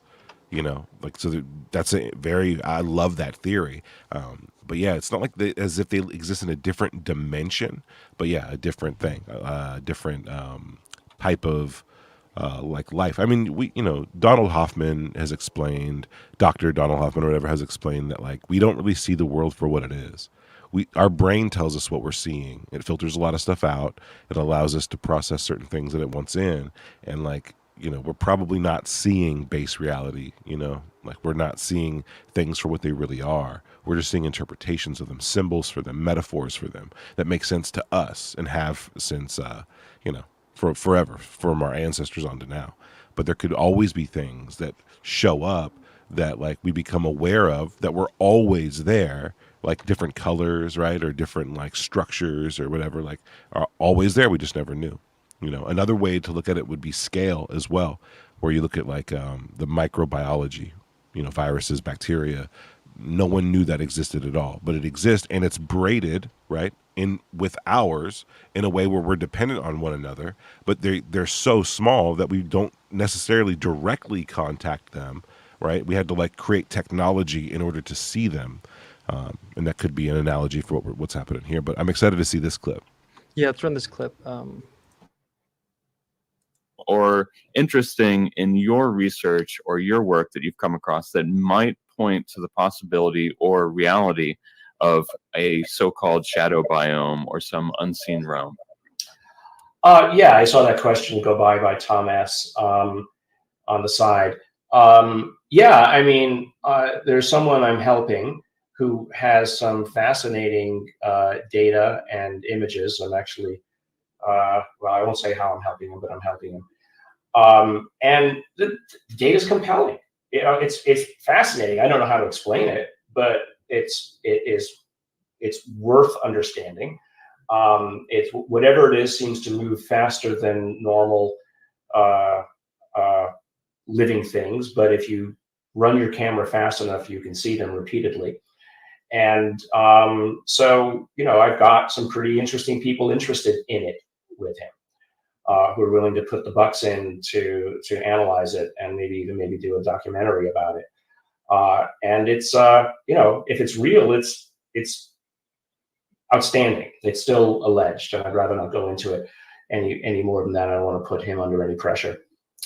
But you know, this notion that humanity knows everything and that, you know, everything within the you know, the reach of our flashlight is sufficiently well known is just asking for trouble, right? It's just asking to be proven wrong.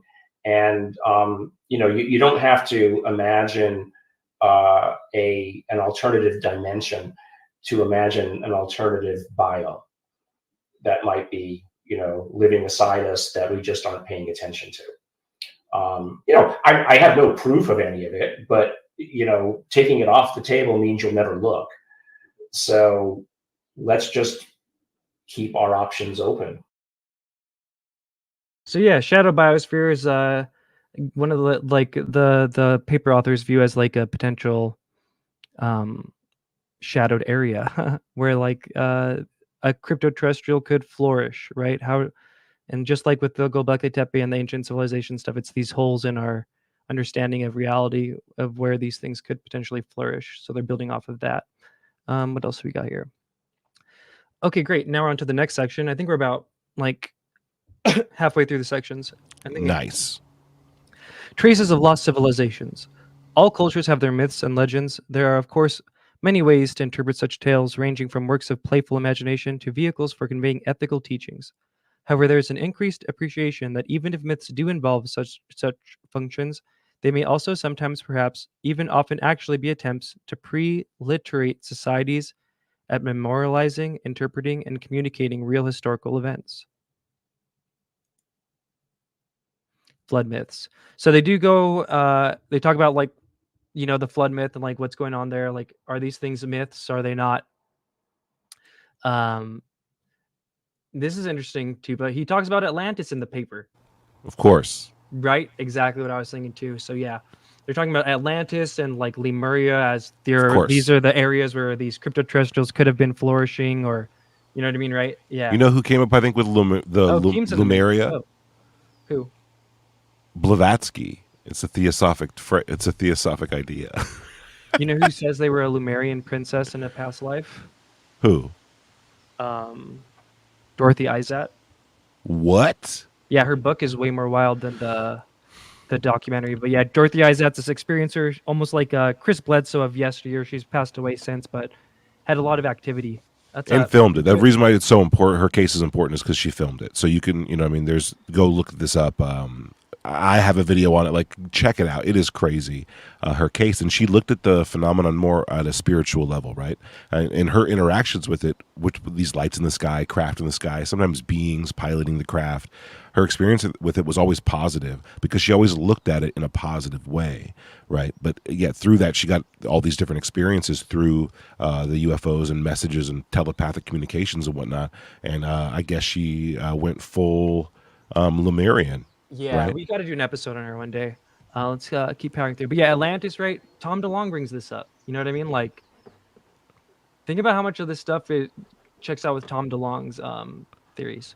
Well, dude, this is all, you could trace this back to like Edgar Casey, and then from there you go back to like Blavatsky and stuff. But this is all part, like the Atlantis story, and that these ultra-terrestrials, these other beings, them being a teaching mechanism, ancient civilizations being completely aware of them actually being here incarnated on the earth in different forms throughout history is always, it's part of entire belief system. Yeah, and it's weird how it's playing out here as like, oh, here's a little fun fact. Maybe there's this part. It's like, dude. Yeah, just they're say it. tying in the UFO thing with the ancient cataclysm thing here pretty hardcore.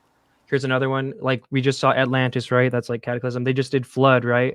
Why are they tying in like these ancient cataclysms with UFOs? And now they're tying in Easter Island, the island in like southern hemisphere where there are those stone temple things, and like people don't really know exactly what happened. And like right there, you said they say Lemuria in there too. Boys, I just chugged 9 gallons of water and I haven't had coffee for 3 weeks. Can I talk to aliens yet?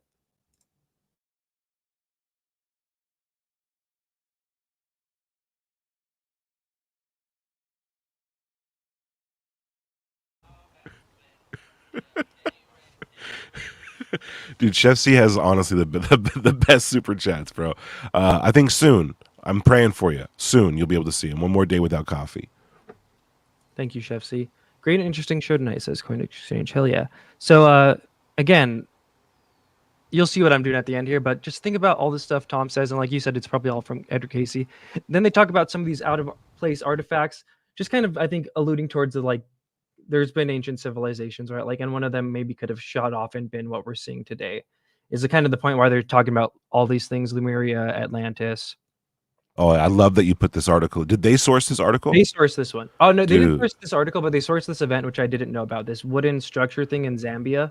Yep. Yeah, I'd never heard. Have you heard about Yep. this? Oh yeah. I mean, there's so many things. If you follow Kent still and he hasn't blocked you, he talks about the wedge of Ayud, and these are just objects and artifacts that have been found deep in the soil, deep down where they know, like, hey, there's things that are next to it that we can say weren't around, 100,000, 200,000, not 10 million, that's long, but sometimes 2 million years ago, and they find these tools, right? Or these objects that are clearly handmade, right? Clearly handmade. Some of them look like actual technology, like the wedge of Ayud is a metallic, what looks like part of like like excavator or something, but found embedded in a rock that wasn't formed until like 1 million years ago. So it's like, well, what's happening?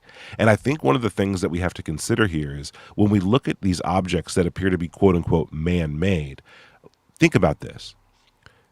Just because they are made doesn't mean they're made by man. There are countless species of things that were around 12,000, 15,000, 20,000 years ago that were hominid, that walked upright, that weren't human. Some of them weren't even, if we mated with them, we couldn't even have a kid. That's how far off they were. If you ask ChatGPT or look this up yourself, whatever, you're going to find over 30 different species of non-human upright walking things that were around. Any species throughout the existence of the earth could have evolved in a way that it would have been walking upright, and it would have needed to make tools in order to build structures to live the way we live. Just because we do it doesn't mean we're the only ones who have done it. There are countless things that could have came across the same kind of revelations or necessities, right? A hammer's still a hammer. If you're a reptilian and you need to build something, you might need a hammer. If you know what I mean, if you're whatever you evolved from, you might need it. You might need a structure. You might need shelter. So yeah, so it's interesting. I'd never heard about it. So go look this one up, guys. Pretty interesting. They're definitely in the ancient civilization cataclysm stuff here. Some of the people that I've been And then they include this Ross Coulthart clip, Which again, I was pretty interesting reading this because some of these clips I never heard, like that Lue one and this one. So it's interesting to hear. But here's Ross Coulthart. So you see, they're citing all the boys, right? Like, and I actually like Ross, but like they're definitely like everyone we've seen is like who you pretty much would expect to see, not in a bad way, but All the boys. What would Stephen Greenstreet? What would his title for the boys be? I don't know. Been talking to in the Pentagon have told me that they think there is strong evidence to suggest that there was a previous civilization on this planet. And one of the things that's been suggested to me is that there might have been a civilization that has shared this planet with us that never left. I don't know. I mean, I'm just listening, and as a journalist, I'm collating the information and assembling facts as I hear them. And sadly, along the way, some people mistakenly assume that I'm an advocate for those particular theories. All I'm doing is stating that there is a genuine mystery here, and it should no longer be ridiculed. It should no longer be stigmatized, because the Pentagon in particular, the most powerful military on the planet, is clearly making some kind of controlled disclosure. So yeah, he said, some of the people that I've been talking to in the Pentagon have told me that they think there is a strong evidence to suggest that there was a previous civilization on this planet. And again, they cite this in the paper just to kind of all just add to the vibes of like ancient civilization, cataclysm stuff. Mm-hmm. I think actually the biggest source of resistance is just people. It's almost like they're embarrassed to talk about the topic, right? They think they're going to be labeled a crazy tinfoil hat, conspiracy theory. Got it. Here's Rep. Gallagher, who was at the first hearing. He's no longer a congressman, but for a while there, he was one of the good little advocates. He brought up the Wilson Davis memo at the first congressional hearing in 2022, I believe. Well, remember when he brought that up. He got that from Garry Nolan, exactly. So they're all talking to the same people. Garry Nolan briefed him specifically like an hour before the hearing. Huh. Always an hour before. That's how you get the peak emotional value. But here's another clip that I'd never heard from him. And no questions. Go on. Sorry. Yeah, here's another clip I never heard from him. And like Tupa said, and like we said, like he was talking to Garry Nolan and all these people. Looney Tunes person. So just by having these discussions out in the open, I think it goes a long way. And most of the resistance is just from the bureaucracy in the Defense Department and in the intelligence community. I have about 5 requests right now of the intelligence community, things they owe me to come back on related to UAP stuff, and they're deficient on all these requests. So that might not come for what, a year, 2 years, 6 months? Maybe. I mean, so that historical report is due next summer, and my understanding is they haven't even started drafting it right now. So I'm worried that that's getting pushed. Yeah. So Okay. Yeah. Why That's gonna be pushed more than Avatar. Yeah. Which have we asked about? That might be. It could be James Cameron, maybe. Well, so the other hypothesis we didn't talk about last time is that this could, as opposed to being us from the future, it could actually be an ancient civilization that's just been hiding here for all this time, like Transformers, and is suddenly showing itself right now, like Transformers. That's an interesting quote, right? I don't. Yep. Did you ever hear that? I never heard that. Oh, you heard that one? Okay. No. I just heard him say it. I still don't believe it. The fact that this guy is like a normie and he's like, they could be ancient. They could just still be here. Yikes. That's definitely because Lue and Garry Nolan are telling him that. And again, that's not a bad thing, but it's just understanding these information flows is how you prevent religion, I think. Traces of underground civilizations. We're almost done. But actually, Tupa, midway through, do you think so far with what we've been doing, do you think the headline and stuff was kind of clickbaity? No. Okay. No, these guys are from Harvard. 2 out of 3 of them. The third guy is a well-known ufology guy, a nice guy too. Doesn't really seem to want to push or force his ideas on anyone else. He's just putting the information out there and he's studying it. It's also a very compelling situation that he's got, right? The idea of these time-traveling humans that are interested in us. It makes a lot of sense. So and they sourced a lot of this stuff too, right? So we can go through and check it out ourselves. It's important to attach the word Harvard to it. And I don't think it's disingenuous, right? But is it a Harvard-funded study? Hard to say. But people need to. I think it's a good way for people to know that these educated people are out there looking through this stuff and examining it and coming up with more than enough potential theories to explain this stuff in a scientific way. Super important. Okay, interesting. So the next section is traces of underground civilizations. Just as recent centuries have seen a proliferation of legends about lost civilizations, so have flourished myths about their people retreating underground and continuing to prosper. Before considering these, it is worth noting that the idea of subterranean living is not outlandish. Indeed, many historical underground cities have been found, most famously in Turkey. So now they're going into the underground stuff, bro. Who's this sounding like? Right? Let's continue. They talk a little bit about Cheyenne Mountain, right, in Colorado. Damn, dude. Just be like, here's what Americans do underground, but like that's nothing compared to like the actual underground stuff. And then this is kind of weird. They go into like Bigfoot. They bring up Bigfoot. And they're Naturally. Like, with so much fantastic habitat and so few people to compete with, Sasquatches basically have the run of Alaska. While disregarded by skeptics as mythical, the likelihood of its existence has been attested to by no less a figure as Jane Goodall, the world's foremost primatologist. So again, like pretty much, and it's actually pretty funny when you'll see what I'm talking about right now, but everything so far that they covered, they've kind of been like I'm not saying it's 100% vibe, but like, here's the info. So I don't know. I think they're definitely talking about Bigfoot in this paper. Mm-hmm. But then these are the two things in the whole paper, and not the Einstein thing, not any of those, but the Atacama skeleton and of course the mummies are next, are the two things where they're like, these things actually might have been people thought these were cryptids, but they weren't. And it just goes to show like this is totally American disclosure narrative paper here. Right? Isn't it funny? Like this wild ass paper that's all these crazy things. They're gonna find out that's an alien, bro. They're gonna find out that this is one of those cryptoterrestrial things. Like they're gonna.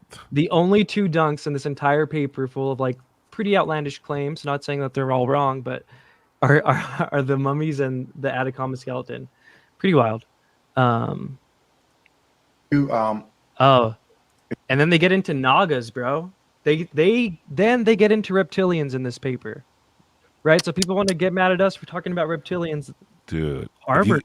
If you guys want to see an in-depth look into the Nagas or the reptilians, check out our deep dive into it from last week. It is crazy. I did not know there was this much history through so many ancient civilizations of these things. And then there's even these modern gurus who meet these beings in these meditative states. And they're like, these guys are fucking real and they're older than us. They're ancient. They're smarter than us. They're bigger than us. It just seems to match a lot of people's takes on what these reptilians are. Dude, and we got John Ramirez here, the ex-CIA officer, right? And he's come out and he said some wild stuff.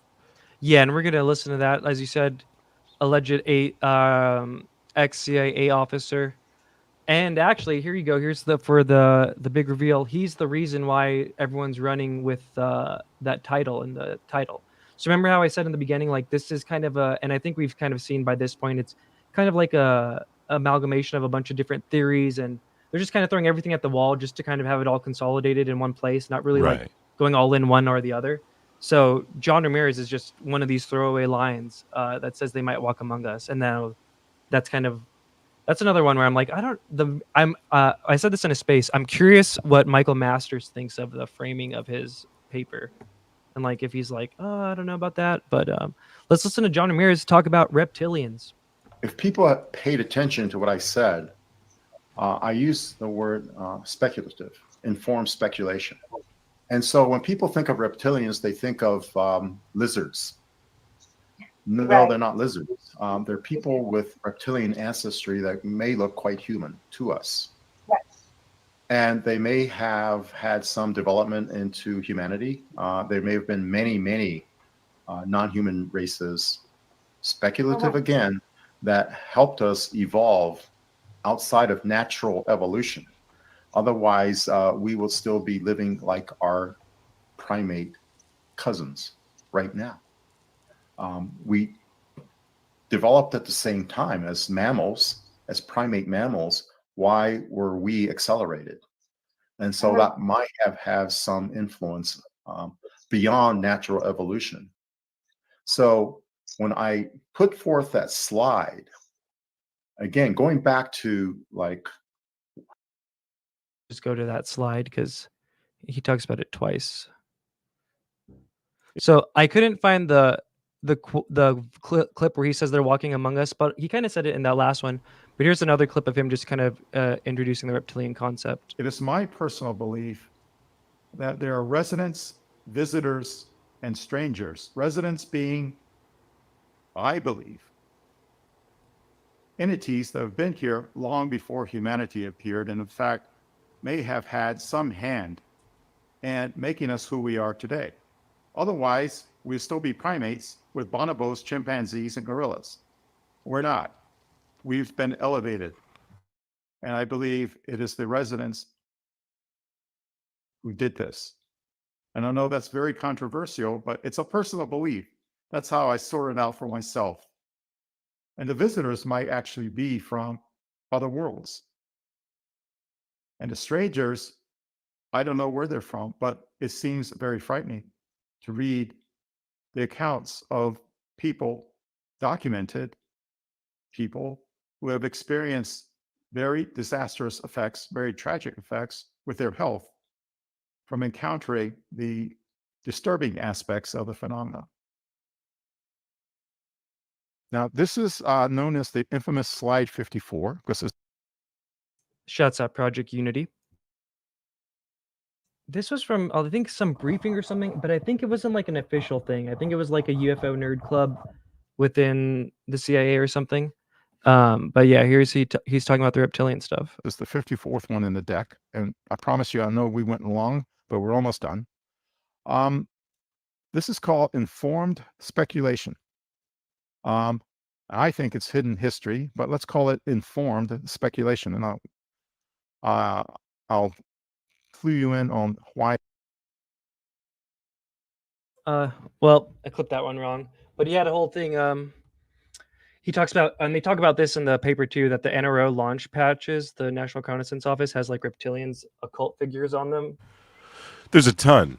There's a ton of dragon and reptilian symbology, and they're always like they always have dominion over the earth. It's very strange. What do you think Mellon and the gang think of John Ramirez these days? Well, they don't really fuck with him that much, right? I mean, he's not like, they don't reference him at all. He's one of these early voices that came out. He kind of was, like with Jim Semivan. I think Jim Semivan still speaks highly of him. But yeah, that's because I'm curious about the way this whole thing went viral, right? Because Hal Puthoff's paper, Ultraterrestrials, didn't go viral like this. And it's like they're putting John Ramirez as like the face of this paper almost, when he's just kind of like one of many points of it. Interesting. Good point. But I included this for me. But Lue and Tom went and briefed Chris Bledsoe, tried to get him into the fold, and this is what Bledsoe said. Tom DeLonge and somebody else, Bill Tompkins, told his dad, which I feel like all these things are kind of overlapping in the lining, right?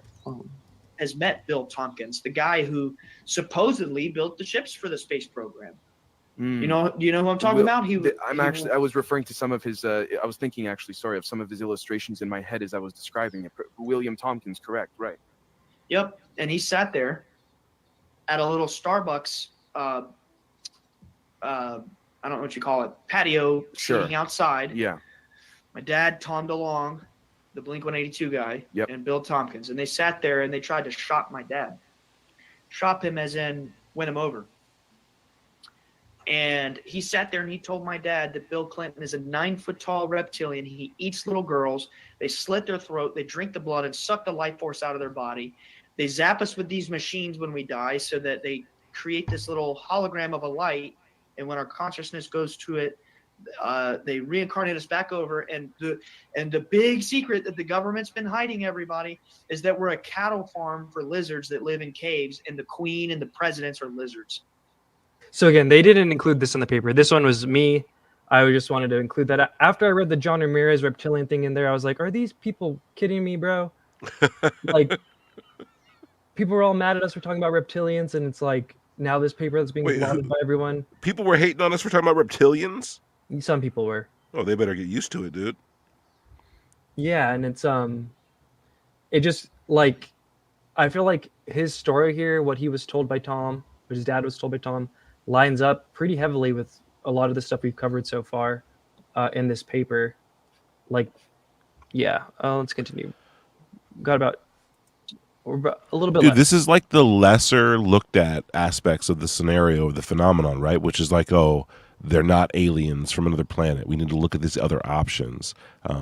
And yeah, when we talk about it, it is weird how the mainstream kind of like disclosure pushers are the ones who are most vocal to like try to get us back on track with whatever the prescribed thing is for that week. But meanwhile, you know, we've been ahead of the curve on this stuff just from like doing our own research, but also just paying close attention to what these guys are saying. But this is what I was looking forward to the most: magical cryptoterrestrial. That people swear we just make stuff up, but it's like, no, bro, we're just like ADHD about this stuff and like listen and to what they say.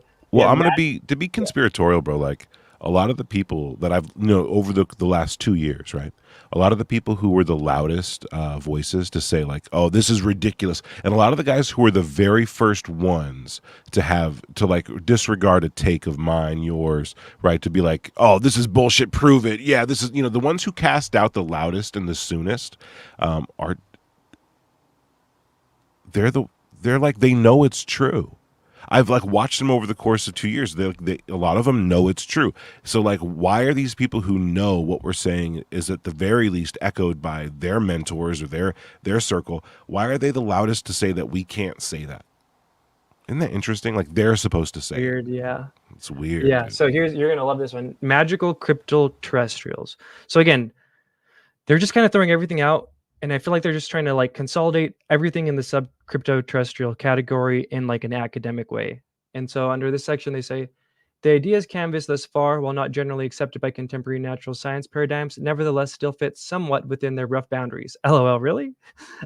Aliens on the ocean floor or subterranean hominids would be highly surprising, but not generally metaphysically revisionary in any strong sense, and essentially just involve extrapolating from activities in which we humans already undeniably engage, from flying spacecraft to living in caves. However, as noted above, a striking feature of the UAP topic has been the extent to which its phenomena seem to resist explanation in conventional terms.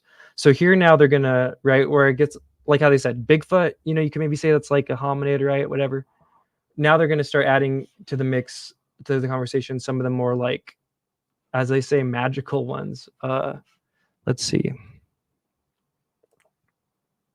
Here you go, bro. This is literally in the thing. Angels or aetherrestrials. Have you ever heard that term? Etherrestrials. Etherrestrials. That's literally in the Ladies paper. and gentlemen, we've made it into a Harvard paper. It is happening. We did it. Oh, hell no. Angels are in the mix. Etherterrestrials. Terrestrials of the ether. It's funny. I was listening to a space earlier, Incognito, and you were talking about like this angel stuff, right? And I felt like people were like not trying to have that convo. They never do. But they wanted to have the talk about the Harvard study, right? Sorry, guys. It's funny how that works out. But yeah, a striking feature of the UAP topic has been the extent to which its phenomena seem to resist explanation in conventional terms. Craft without visible means of propulsion or sources of exhaust. Such observations have prompted some observers, including the U.S. federal government and defense establishment, to speculate that unconventional ultra-terrestrial explanations are precisely what is called for, from interdimensional beings to future human time travelers to panoply of ethereal NHIs recognized in most cultures, such as the class of beings known in the contemporary West as angels or etherrestrials. Isn't that so weird that ether and angel are in this paper? Yeah, very weird. But not really. I mean, I'm not shocked by this at all. I would expect to see this stuff along with the Lemurian, Atlantis stuff. What a lot of people don't know is that the only, the main reason people talk about Atlantis, right, is because of like modern or somewhat modern, like psychics.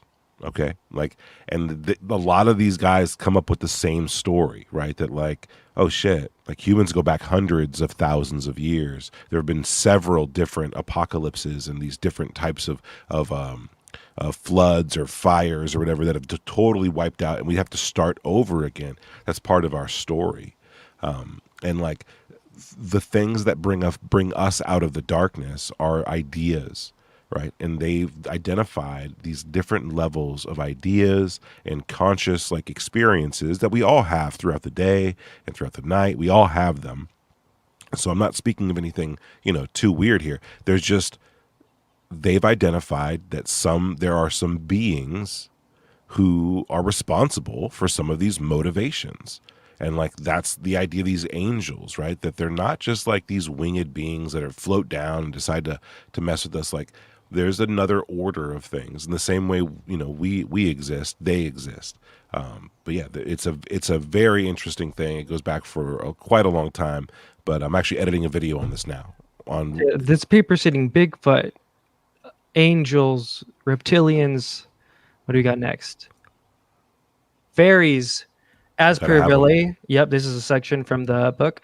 The most likely explanation of contemporary UFO narratives is that they are at peace with stories about Northern European fairies and their worldwide kith and kin, and that it is more reasonable to think that we're reading our space-age preoccupations into a persistent phenomenon that might be much weirder than a simpler visitation from the stars. So yeah, Vallée's been kind of a OG on this front of like, it's a little weirder than just extraterrestrials.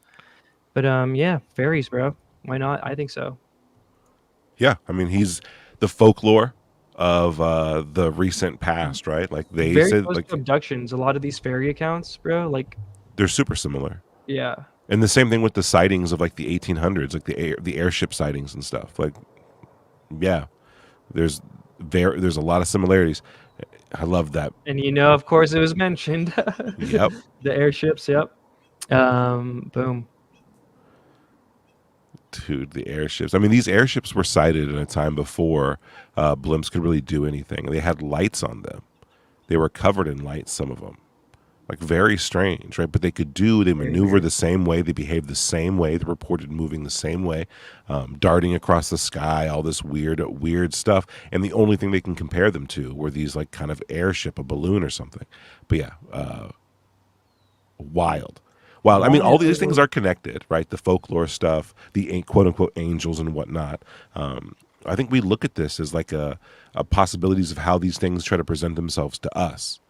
But I don't think that's And what's we're happening. with a lot of these topics. Honestly, props out to Michael Masters, because I'm sure it's kind of putting these kinds of things to an academic sense, or it's probably getting mixed reviews from his academic colleagues. But I think it's good to like maybe start trying to actually like academically categorize this stuff, right? As we move into, like you have to, as weird as it is. Oh, this is a question for you, Tupa, before you continue. Valet is Rosicrucian, true. Wonder if his study led him there. It did. Or if Rosicrucianism is a lens through which he sees the phenomenon. No, it's like a lifestyle these guys are living. They're super into it. So, and like Rosicrucianism is like, you know, it's a pursuit of something, but the beliefs, they permeate throughout almost every secret society and every like other like kind of religion, especially in the ancient schools, right? So like, once it clicks, like once you realize like, oh, that's what they were talking about, and it's like, no, you know, you have to kind of like abandon the aliens from another planet came here, and that's something that Valet said. Like he'd be very disappointed if these things turned out to just be aliens from another planet, because he thinks they could be so much more interesting, right? And what that means is that like he's more interested in the evolution of mankind through these archetypal visitations from higher intelligent beings who are trying to guide us to something, right? And there's speculation that the appearance of these UFOs are a way to motivate us to make that technology. I don't think that's what that is, right? I think what's happening is those are actual vehicles. These higher beings, they have found and discovered and developed technology the same way we have, so that they can get down here, and they're getting down here for some, you know, to do their work, which their work is centered around pushing the evolution of mankind through conscious experiences and spiritual development or whatever. But they believe in a lot of wild stuff. And everything that they talk about through ufology almost seems to back up Rosicrucianism, or at the very least, these esoteric secret society, secret school type things. Mystery schools, that's the term. So yeah, I was floored when they brought this up. Operation High Jump is in there as like a possible Let's explanation go. for where the cryptoterrestrials could be. Bird himself was pulled through some kind of vortex while flying and encountered a fantastical city inside the Earth inhabited by an advanced race of beings.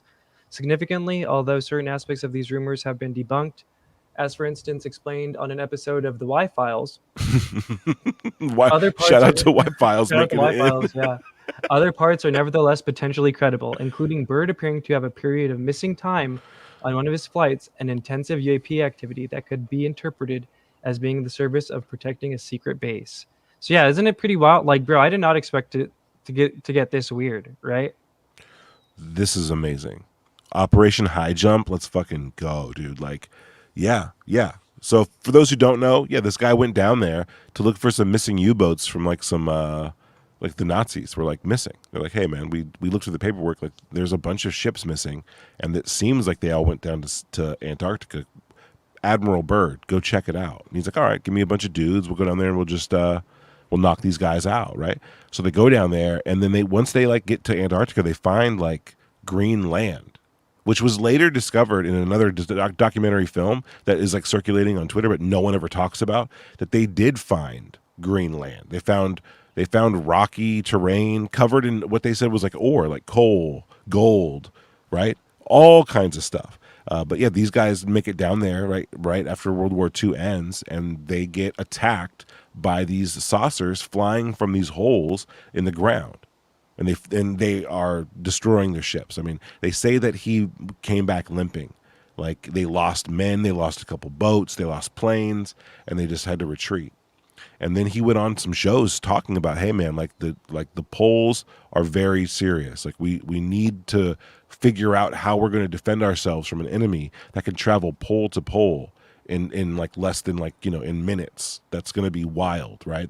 He laid it out. But you can find this stuff too. Yeah, we should probably do an episode on him at some point too. Why not? Dude, Operation High Jump episode is sick. Yeah, but it just goes to show like they're all over the place in this paper. Y-Files didn't. That's actually to me more shocking than High Jump. So then the next section, I think this is like the second to last one. Cryptoterrestrial suggestive UAP activity. People might be tempted to leave such ideas in the realm of speculative literature and esoteric religion. However, the reason the cryptoterrestrial hypothesis is being invoked is because of the two empirical mysteries noted above around UAP activity underwater, and B, in relation to underground or underwater entry points.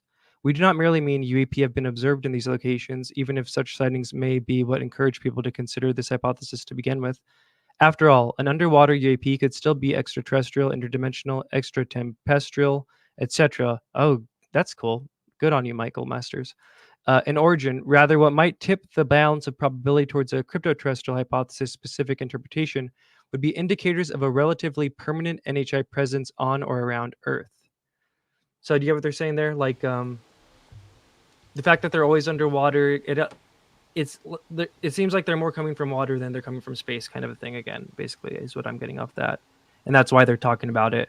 And they're acknowledging that if you see a UFO underwater, it could be whatchamacallit. But when you see a bunch of them underwater and a bunch of them around volcanoes all the time, it seems like they're more homely bound. But who knows? It's what a time to be alive that we're speculating about this crazy stuff.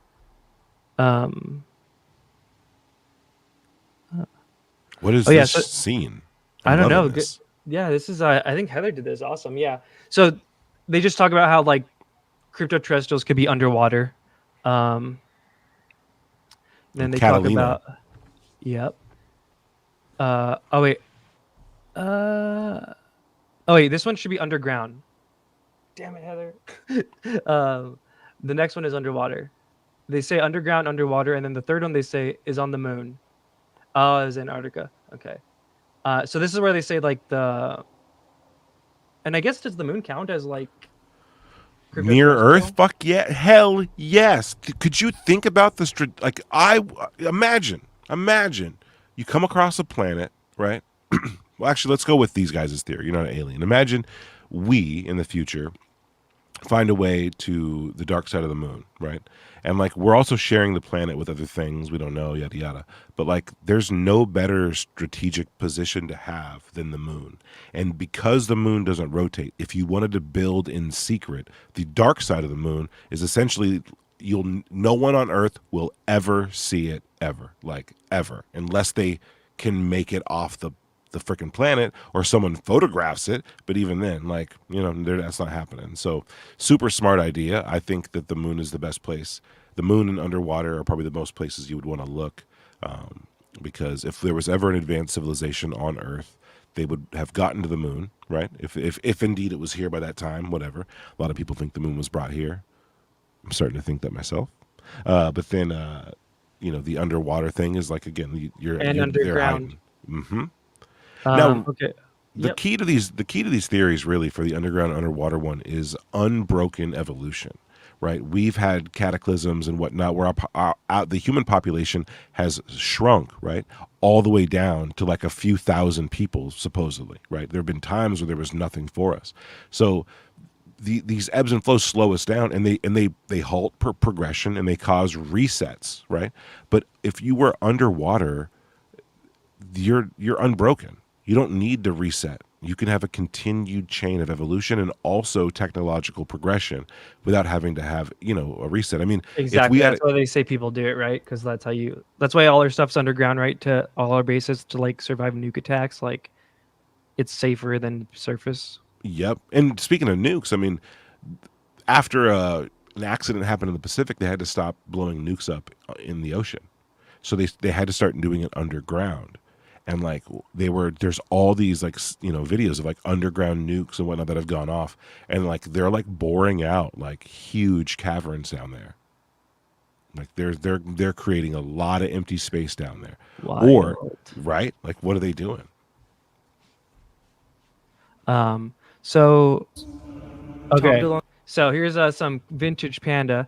After everything we just went through, they were pretty much done. There's like a few more, 2 or 3 more slides, but listen to how much of this from like 2020 or 2019 of Tom DeLonge's, which is probably Edgar Casey's view on things, aligns up with what we just went through, and how much of it is like they're trying to take the original Tom DeLonge core story and make it more academically appeasing. So listen to this. DeLonge says his advisors do not call the UFO phenomena aliens, but refers to them as the others. The others have been on this planet since the beginning, containing both extraterrestrial and interdimensional aspects. They're in our oceans, they're on our moon, and they might be underground in certain places. It is believed that they genetically modified primates on this planet to create humans, and perhaps we are their property. Tom's advisors say that these beings have sporadic contact with humanity, and for whatever reason, the others are interested in instigating wars between different groups of humans. I didn't touch that yet. The reasoning behind this is unknown, with some in the government believing that they feed off of the negative energy created through human suffering, and others believing that they simply instigate conflict for entertainment. The others are responsible for cycles of humanity, and there have been many cycles to rise and fall. Tom says that Atlantis was real, and that disappeared civilizations like Easter Island and the Inca Empire could be examples of what happens to cultures that do not conform to the control system created by the others. This knowledge of apocalyptic potential is what fueled the cover-up. Throughout history, wasn't that weren't there so many points in that, or am I just crazy? No, lots of points. Definitely not crazy. I mean, we're bringing. It's crazy. We took a lot of risks, talking about some of the topics, and I continue to do it. Like, I'll talk about this in spaces all day. I don't care. Like, these things are probably what was described a long time ago, right? And now that Tucker's talking about it, it's like, look, man, we're trying to tell you. Jack Sarfati came out and was like, aliens or the Greek gods and Egyptian goddesses or whatever, those are all real and they're coming back. It's like, fucking, where'd they go? Where'd they go? How are they real? Describe this realness. You know what I mean? Like, these are concepts we should start, people need to start getting used to.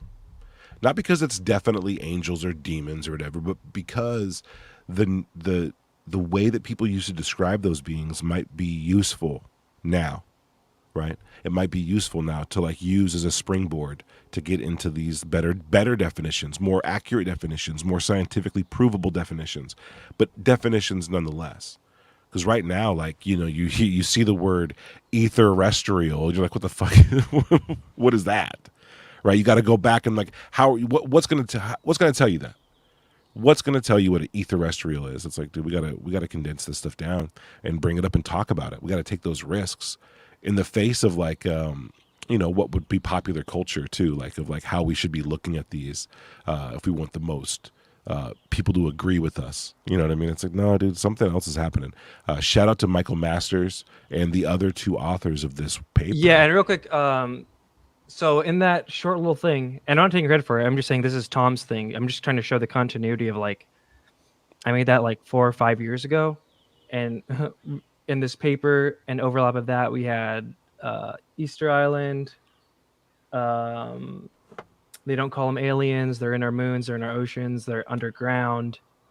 The cataclysm element. You know what I mean? And like Chiba says, which honestly we should do an Edgar Casey thing because I feel like I'm not up to date on that. But if it's all just based off him and Blavatsky, which it seems like it just kind of makes sense. And yeah, okay, let's see. There's like 2 more slides. Let's see. The conclusion. This paper has made the case for taking seriously the cryptoterrestrial hypothesis as a potential explanation for UAP, while noting that it probably ranks lower than other hypotheses, such as the extraterrestrial explanation, although such calculations are hard to quantify to be precise. The material above actually contains 4 different cryptoterrestrial hypotheses. All would involve entities existing in stealth during recent human history, and possibly even before the emergence of Homo sapiens in some cases, such as Cryptoterrestrial Hypothesis 2, but differ in the nature of the beings in question. And then it goes through the 4. So it looks like everyone's trying to make their like their word or their like classification signal like Hynek or like Lue does with his like the observables. But CTH1, human cryptoterrestrial, a technologically advanced ancient human civilization that was largely destroyed long ago by flood or something. Cryptoterrestrial Hypothesis 2, hominid or theropod cryptoterrestrials, a technologically advanced non-human civilization consisting of some terrestrial animal which evolved to live in stealth underground, perhaps a hominid or alternatively a species more distantly related to us, e.g. descendants of unknown intelligent dinosaurs, reptilians. Cryptoterrestrial Hypothesis 3, former extraterrestrial or extraterrestrial cryptoterrestrials, extraterrestrial aliens, or intertemporal descendants who arrived on Earth from elsewhere in the cosmos or from the human future, respectively. Oh, they barely talked about that, but they included it at the end. Cool. And then see Cryptoterrestrial Hypothesis 4, magical cryptoterrestrials, entities which are less like homegrown aliens and more like earthbound angels relating to the world inhabited by humans in ways that, at least from our present perspective, are less technological than magical, who are known in European languages by names like fairies, elves, nymphs, etc. So, all 4 cryptoterrestrial hypotheses are far-fetched on their face. We entertain them here because some aspects of UAP are strange enough that they seem to call for unconventional explanations. So I think this is important too for all the people who are like touting it like, dude, Harvard said. It's like here, even in this paper, they're like, yeah, we get that this is kind of far-fetched. You know, it's not so much like an official government sanctioned thing. Most investigations of UAP to date have focused on the extraterrestrial hypothesis, which does have several lines of evidence in its favor. Nonetheless, the extraterrestrial hypothesis does not exhaust the possible accounts of UAP, given how little is known about these strange phenomena. It seems prudent to keep every line of inquiry, including the various cryptoterrestrial hypotheses, in play. So again, like I said, I feel like this was just kind of that's it. By the way, that's the end of it. Let's see if I could.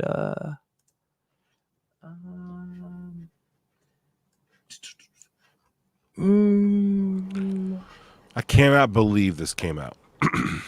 What good timing. Right? I feel like we've been talking a lot about this stuff, and I love that they're all riding or dying with John Ramirez. Hell yeah, he's a guy to follow. Dude, Red, great presentation you put together. I'm really glad I saved this for now, right? This is validating. Also, like, just like dope. You know, like you were like, hey man, we're almost done. I'm like, fucking, I hope not. I hope this goes on. Dude. Yeah, so this is like a new player has entered the game, right? A new challenger. A series of new challengers. But it's time to take these things serious. We don't know what's going on, and a lot of the times it's our like ego that stops us from like checking this stuff out, right? Like, oh, there's nothing that's more advanced. What's up, Nicole? But there is, there are several examples, that we can go to, like that these guys brought up too, but of evidence of an advanced civilization and something called deep time. Humans might go back way more than we think. Civilization might go back way more than we think, right? And something to really consider, right, is if you guys want to know, if you want to get ahead of the curve, right, if you really want to know what these guys are about to drop and what they're saying and what they're coming from, you could just, YouTube some stuff on theosophy, look up Edgar Cayce, get used to some of these stories, because a lot of the stuff is related to this. A lot of it is. And if you can get a roundabout idea of how these people came across their information and also what information they came across, then you'll start to understand and see the clues that are within here. Like all these like official disclosure effort things, all this progress, a lot of it is echoed, or at the very least had in between the lines references to stuff like this. That's why I'm not surprised to see references to Atlantis, Lemuria, Bigfoot, and then these hyper intelligent beings that have been here for a long time. There's talk of this, like there's also remnants perhaps of older civilizations that don't exist in the physical realm. But yeah, look into this stuff, look into this and get ahead of the curve. Also check out like some of these living people who talk about it today. Right, people like obviously Bledsoe, but then there's just countless other people. Michael Masters, Tom DeLonge. There's a lot of people who've been saying this, and sometimes they say it through like narratives and stories and books, right, and movies, right, like through like made up stories. But it's a way for them to kind of drop, and drip feed disclosure to us. So I mean, this shit's fire. This is fire. Michael Masters is actually on Twitter. Check him out. And I don't know about Tim and Brendan, but proud of these guys for putting some good stuff out, man. This is wild, and it validates a lot of people's whatnot. And this is like a huge story. Look at it; went everywhere. The Hill. Is that what's Hindustan Times? That's crazy. Yeah, I respect him for doing it.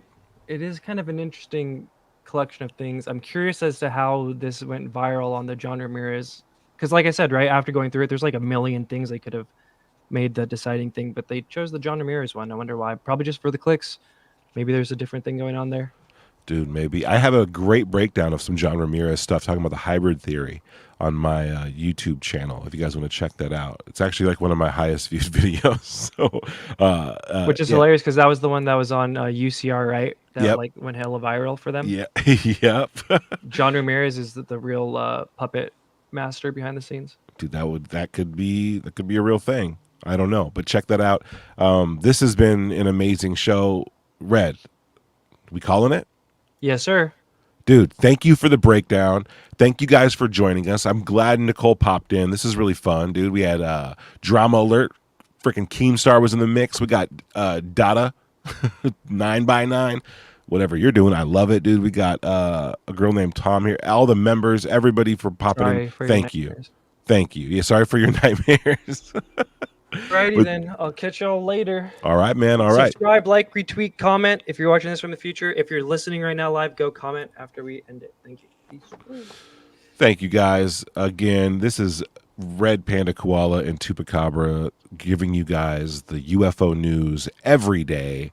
Same time, same place. Like and subscribe if you guys love the channel. If you guys like what we're bringing. I loved this show today. This was freaking amazing. We got another good one for you coming tomorrow.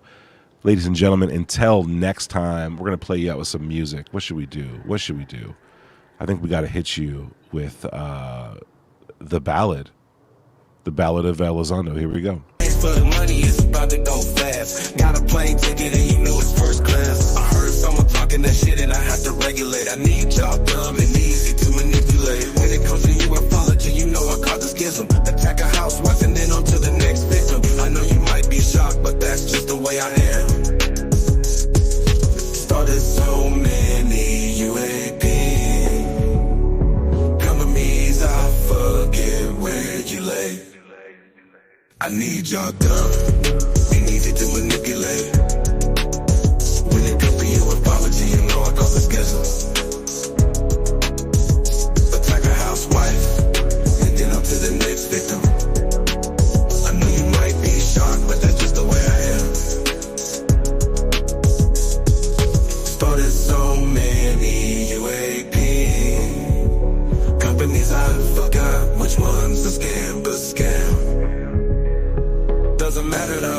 cause I'm having all the fun with my white bread homies at the UAP Disclosure Fund. We out, y'all. These people ain't gon' sigh up themselves.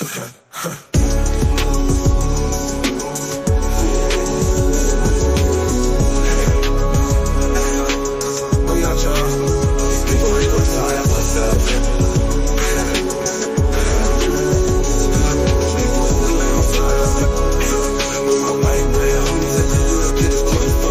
We out, y'all. These people ain't gon' sigh.